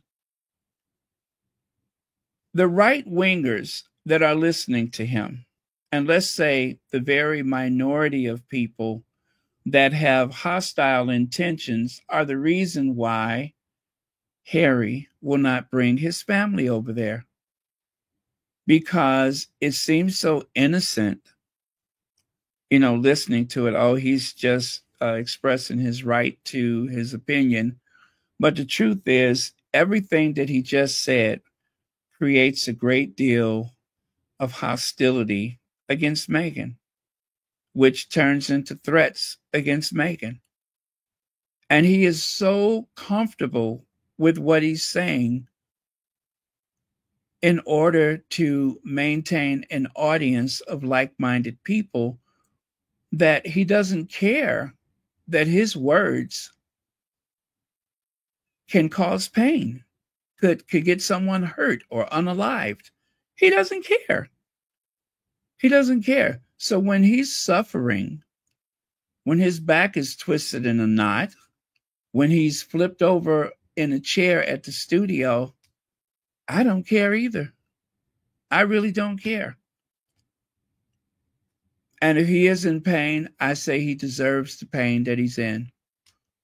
Now, I've never met him before, but I got a feeling that I wouldn't like him because he's too pig-headed, too conservative, too narrow-minded, too coddled, too protected. And I just don't think I would like him.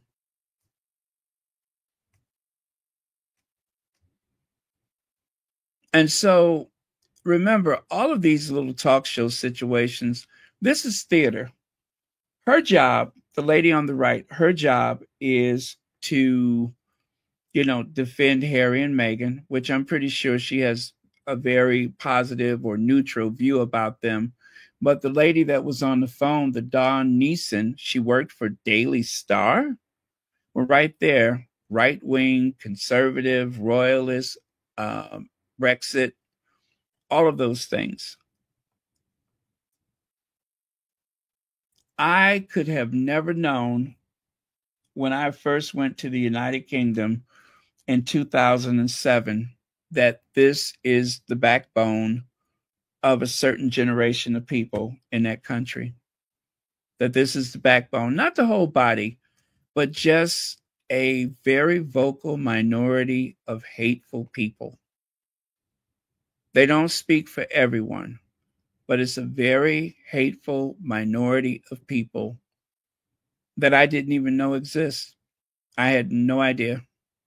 Now, that would have not stopped me from going. It would not stop me from enjoying myself because I do realize that this is just a minority of people. This is not the majority of the British people. But these are the people that own the airways.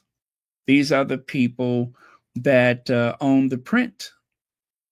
And for those who may have opposing views, I mean, they're barely a whisper.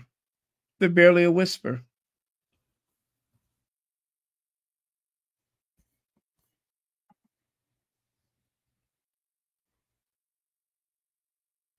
Yeah. Yep, that's where he belongs, is on the floor. I've never met her, but I just know I wouldn't like her. And by him being so irresponsible to say that, that makes it okay for other people to hate, to harbor hostility for no reason whatsoever. I mean, the methodical way he sat there and said those things, it's really sickening. And I would love to believe that, oh, he's just doing this for ratings, but no, that's who he is. That is the core person. It was too personal the way he said that. It was way too personal. That was way too personal.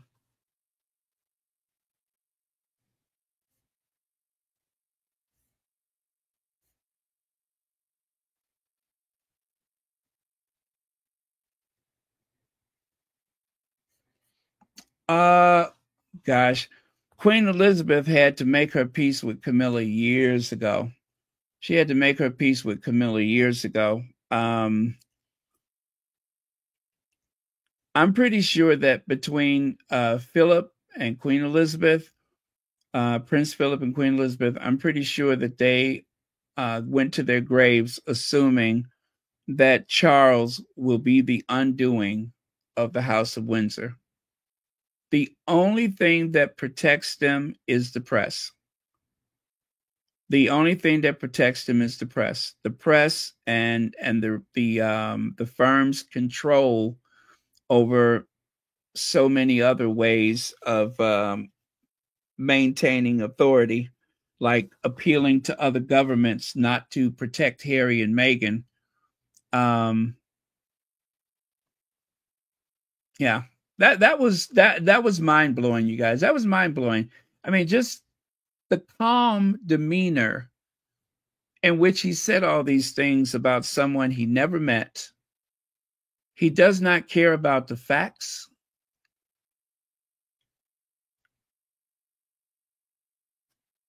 But yeah, that man is the embodiment of evil. That man is the embodiment of evil.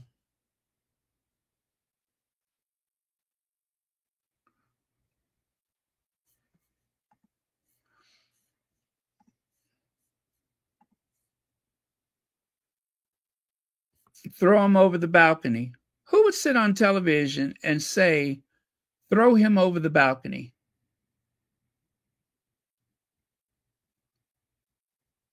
And this man still has a job. That's what's amazing, is that he still has a job. That should have ended his career right there. That should have ended his career.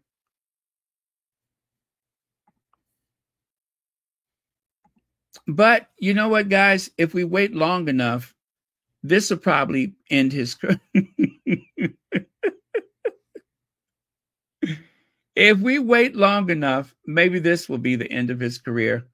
Maybe he will finally throw himself out of the chair with such vigor, with such resolve, with such strength, that maybe he won't get up next time.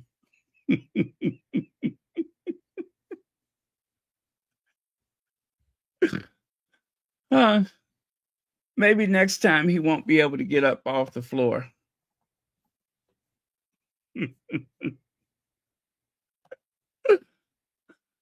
Because the ancestors had a hand in on that one, I'm sure. As he was propelled, as he was catapulted from the chair. As they used to do in ancient times, he was catapulted from that chair by the ancestors, flung across the room in reckless abandonment.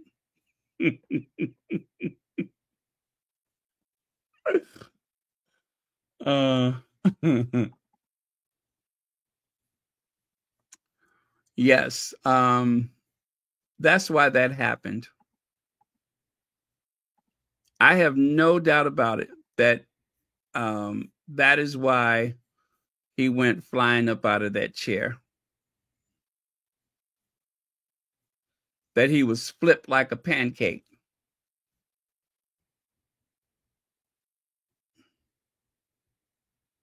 If there was any justification or explanation for that event, I would say it was the ancestors.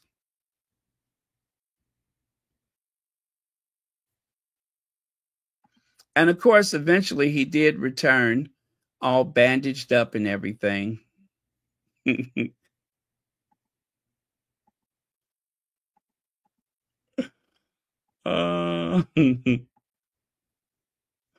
And wait a minute. I think I found an image of him just before he was launched across the room. Let me see if I can find it. I found an image of him just before he was flung across the room. See, there it is right there. See how he's trying to hold on, like he's trying to grab something to.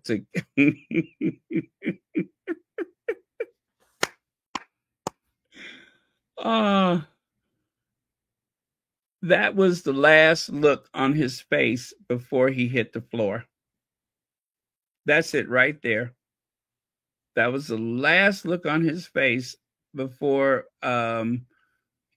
he made contact with the floor. And then, of course, to try to make him feel better, everybody said, "Oh, I've fallen out that chair before myself." No, you haven't. No, you haven't.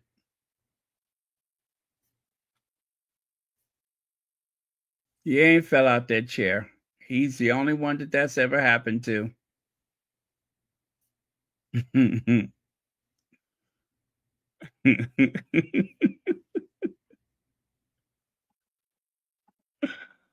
Oh, man. Wait. Where is it? What an evil person, though. Awful evil person.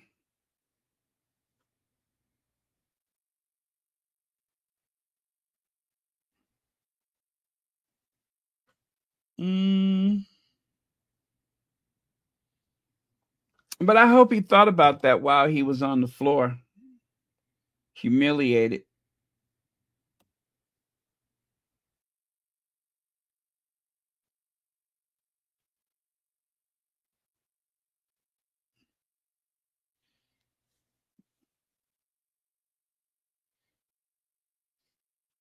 And this is where, I think reform will do very well, as they did with the Scunthorpe Steelworks. So they came directly to say, that's an area government needs to step in, that's where nationalisation needs to come in. Oh my gosh. Okay, forget it. Fine.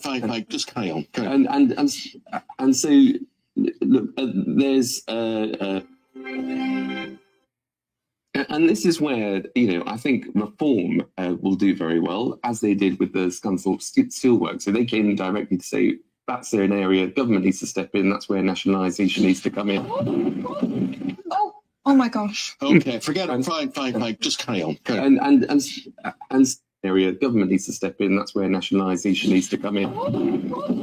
Oh my gosh. Okay, forget it. Fine. Just carry on. And so... that's where nationalisation needs to come in. Oh my gosh. Okay, forget an area government needs to step in, that's where nationalisation needs to come in. Oh my gosh. Okay, forget it. Fine. Just carry on. And so, look, there's... Oh, boy. I tell you, I could listen to that again and again and again. And that poor guy.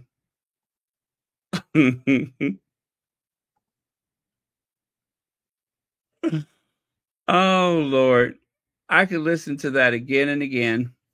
That is why that is one of my favorite things. What an evil person. Oh, well. It's what he deserved. Let me see. He's in an awful lot of pain. Eamon Holmes, 62, fractured shoulder from fall down the stairs, causing him to undergo another operation just weeks after spinal surgery. Damn. Lack of mobility stopped me from doing really simple things. Eamon Holmes issues health update following chronic pain battle and spinal surgery. Eamon Holmes can't walk after back operation caused him to fall down the stairs. Oh, he blaming the operation, huh? Okay, if you say so. And of course, they were thinking about doing a reboot of a 1970s detective show called Ironside. It's where the hero, the protagonist, is wheelchair bound, and he's a overindulged, self-important, middle-aged white guy that seems to think that he alone is capable of solving crimes. So I figure if indeed his television career ends anytime soon, that they can cast him as, instead of Raymond Burr, Eamon Burr is Ironside. Yeah, Eamon Burr is Ironside. Yep, I think that he would be perfect as Detective Ironside. And I tell you, if you're going to fall that much, you need iron. And this is what's so pathetic, too, is look at that. He likes to think of himself as a tough guy.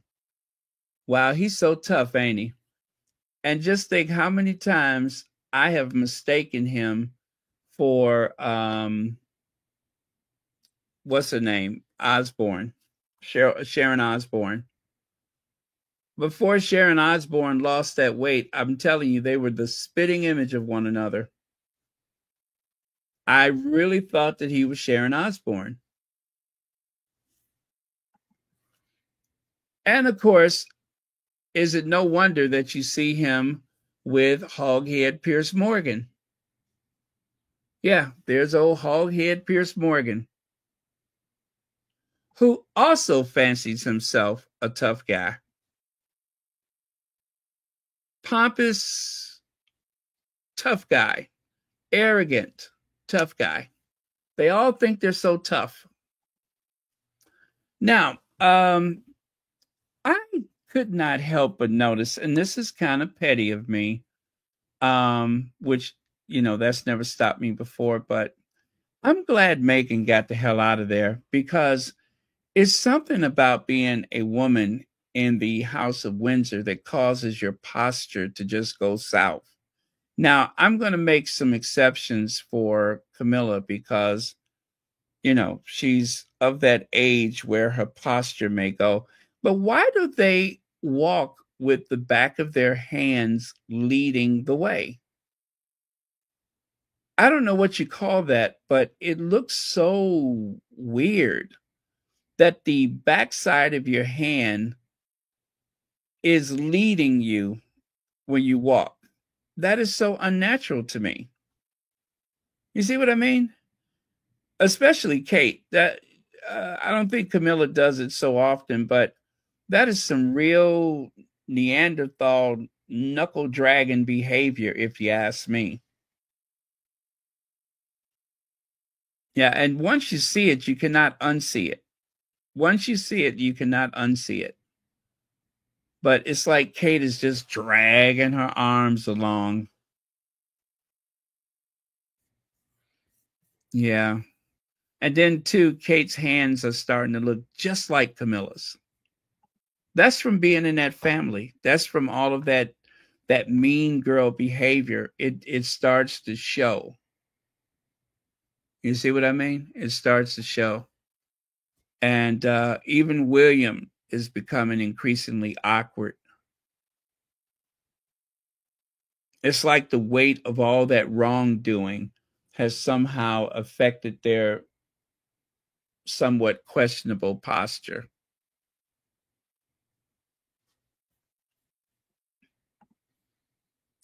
And Kate is going from bad to worse. You see there?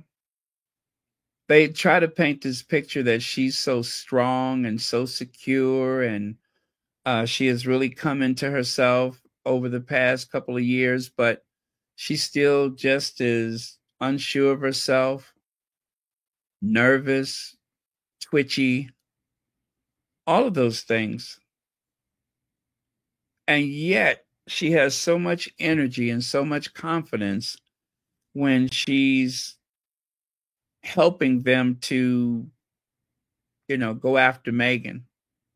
As a matter of fact, she has benefited from that mistreatment of the Sussexes, in particular Meghan. Now, it seems like with all of the favor that they have created for you, you should be standing up straight and so proud of yourself. But yet she's just all bent over. You see, it takes a toll. You look at Eamon, you look at Kate, you look at even William. All of this takes a toll. Charles, it takes a toll. If these people are so happy and so loved and so secure, why are they all bent up? Why are they all so sickly? You got the best doctors in the world, and yet they look like hell. I don't know. Maybe it's just something to be said about the way that they conduct themselves.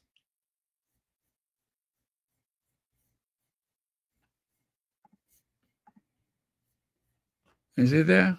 Now, this is something that I didn't notice until today, but Chris Shipp with a P, not a T, a little look over the other side, and some Canadians are holding "Not My King" signs, and Charles is not my king. We didn't see this. I don't know why, but I only saw it because one of the squatties shared it. But before, I didn't even notice that was a thing. I was looking for it. Now, they don't have the yellow and black placards like here, or like, should I say, like in the UK. But there were some people, quiet as it's kept, there were some people who were not there to celebrate Charles. They were there to protest. Pretty interesting, isn't it? Pretty interesting.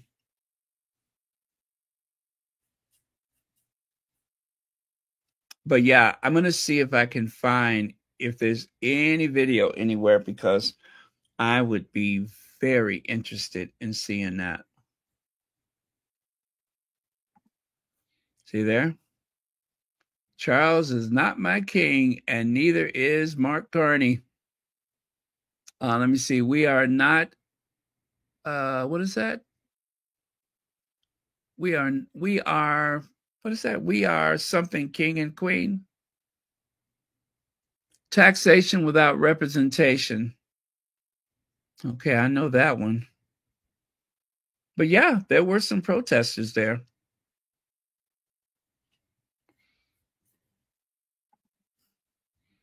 Uh-oh, you guys. Okay, I'm going to need your help with this. Prince William, I want to bring about real change. Another meaningless vow by Willie. I Am Sage says, when Harry wanted to do something to help veterans, he did. When Harry wanted to help people make greener travel choices, he did. When Harry wanted to break the stigma around mental health, he did. When Harry wanted to honor his mother's legacy, he did. Notice the difference between Harry and William, and that William, of course, has done the very opposite. And then she says, he literally he's so insufferable. The pose, the meaningless phrases, the constant "I want." William has people at his disposal and has more money than most. And instead of channeling that for something good, all he does is brief the sycophantic press that he is so keen to do something. So let's start off with peace in the Middle East, right? Let me see. And you can go ahead and list some if you could think of them. He wanted to end homelessness, right? Oh, and then that changed into he wants to end the stigma around homelessness, or change the conversation about homelessness. Oh gosh, let me think. Oh yeah. And of course, he wants to what is it that Earthshot is supposed to do? Well, anyway, oh yeah, there's too many black people in Africa. Don't forget he said that black people are and anyway, he was saying that the people in Africa are encroaching on the habitat of whatever, even though Africa has one of the smallest per square meter, per square mile of habitation compared to most places in the world. But that ain't what he wants to hear. What else? Oh, yes. That's the other thing. Now he's supposed to be doing something for, I just saw that, Cornwall, his duchy. He wants to get more involved in the lives of the people in Cornwall. Oh gosh, let me see. Oh, by the way, hey, People's Duchess.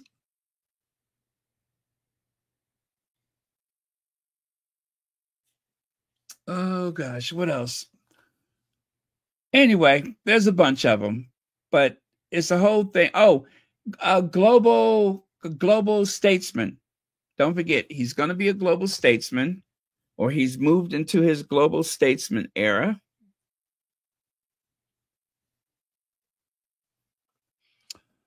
Oh gosh, I cannot think of any more. And I bet if I went through my archive, I could find some more. But yeah, so anyway, his new thing is that he's trying to get more involved with the people. And that's what he says. I want to bring about real change. So they have a bunch of photos of him going around the Duchy of Cornwall and knocking on doors like he's a neighbor and all that kind of stuff. So that's his new thing, is that I want to bring about real change. Well, let me see. How old is he now? 42, 43? It's about time. It is about time.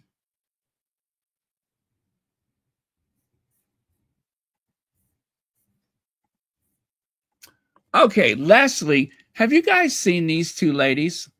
Daughter takes mom on flight to Europe.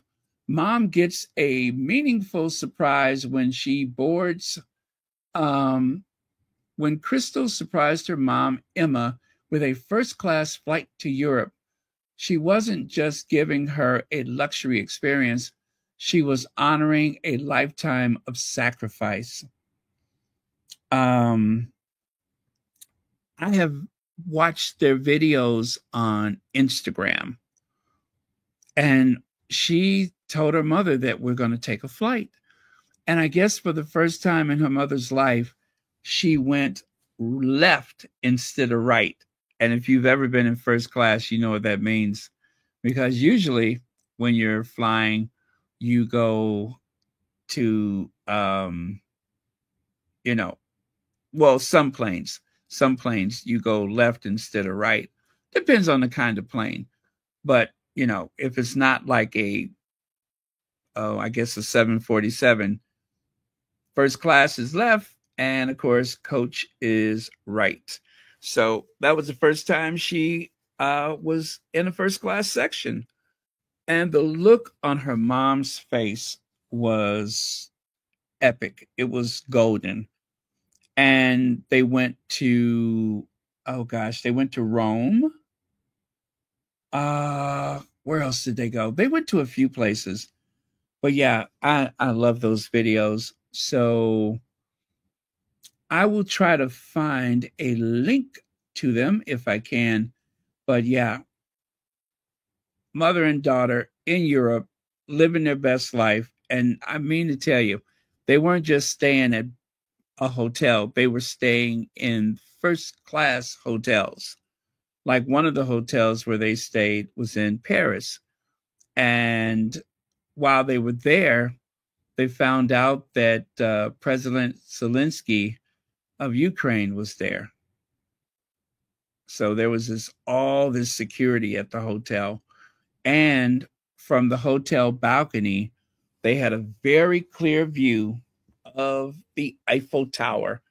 And of course, I believe she took her mom to the Eiffel Tower. But yeah, it was really sweet. It was really sweet. It's like the type of thing that I'm sure that so many of us would have loved to have done for our moms, taking our moms to Paris. And yeah, it was very sweet. Very, very sweet. But yeah, I'll share some more about them if I can. If not, I will try to get a link. But anyway, you guys, I am done. So thank you so much for watching. Have a great night. Keep praying for the Sussexes. Also, am I correct? Is Rohini in the hospital? Did I hear that Rohini was in the hospital?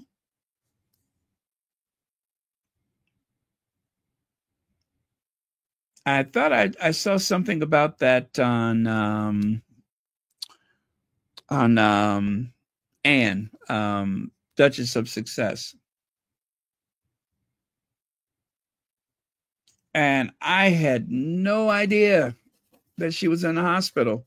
But I did notice that she hasn't been here, but I didn't really think about it until then because, you know, sometimes I think Rohini listens, but, you know, because I'm on later, she doesn't always jump in the chat. So anyway, well, Rohini, if by chance you're listening to this at any time, do know we will be praying for you.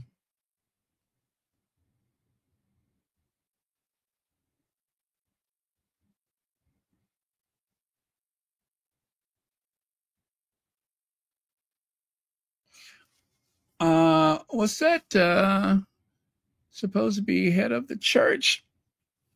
I don't think William wants to be head of the church, though. It would be very interesting. It would be very interesting when William gets on that throne. I hope that it's a very long, long time away, but it's going to be very interesting if he attempts to eliminate some of his roles. Because remember, he said royal with a small r. So that is going to be very interesting.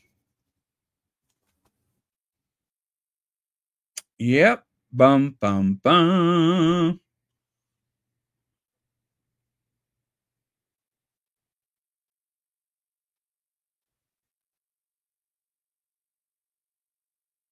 Okay, I'm just looking at a couple of y'all's comments here. Oh, was Legs here tonight? I didn't see Legs at all.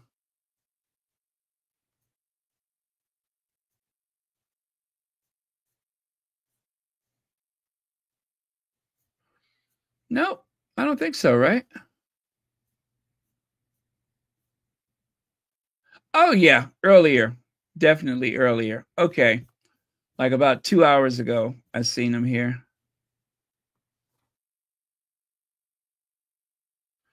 Well, it's Friday night. Gotta go out and have some fun, burn up some of that energy. Gosh, I remember I used to go out. That was so long ago. And the last time I tried to go dancing like I used to back in the day, oh my God, I think I took to my bed for about 3 days. I was woe out. I was toe up from the flow up. I mean to tell you, all of that, you know, shaking and shimmying and all that stuff. Oh yeah, I didn't have it no more. I used to love to go out on disco night. This one club, they had a disco night. And I would show out everything that I couldn't do at 54. I saved it for disco night.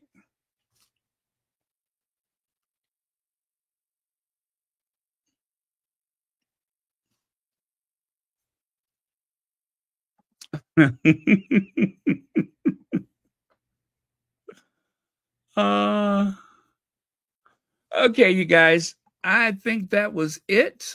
Let me see here. Go back to, go back up there.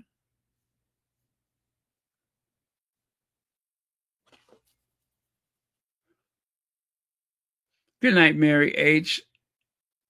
Lydia Washington, Teb's Money, Sandra. Is it Howard Jane? Good night.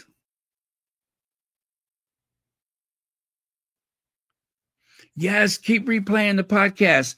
And don't forget, Megan's got a special edition of her podcast Tuesday, which will feature, of course, Tina Knowles, Mama Tina.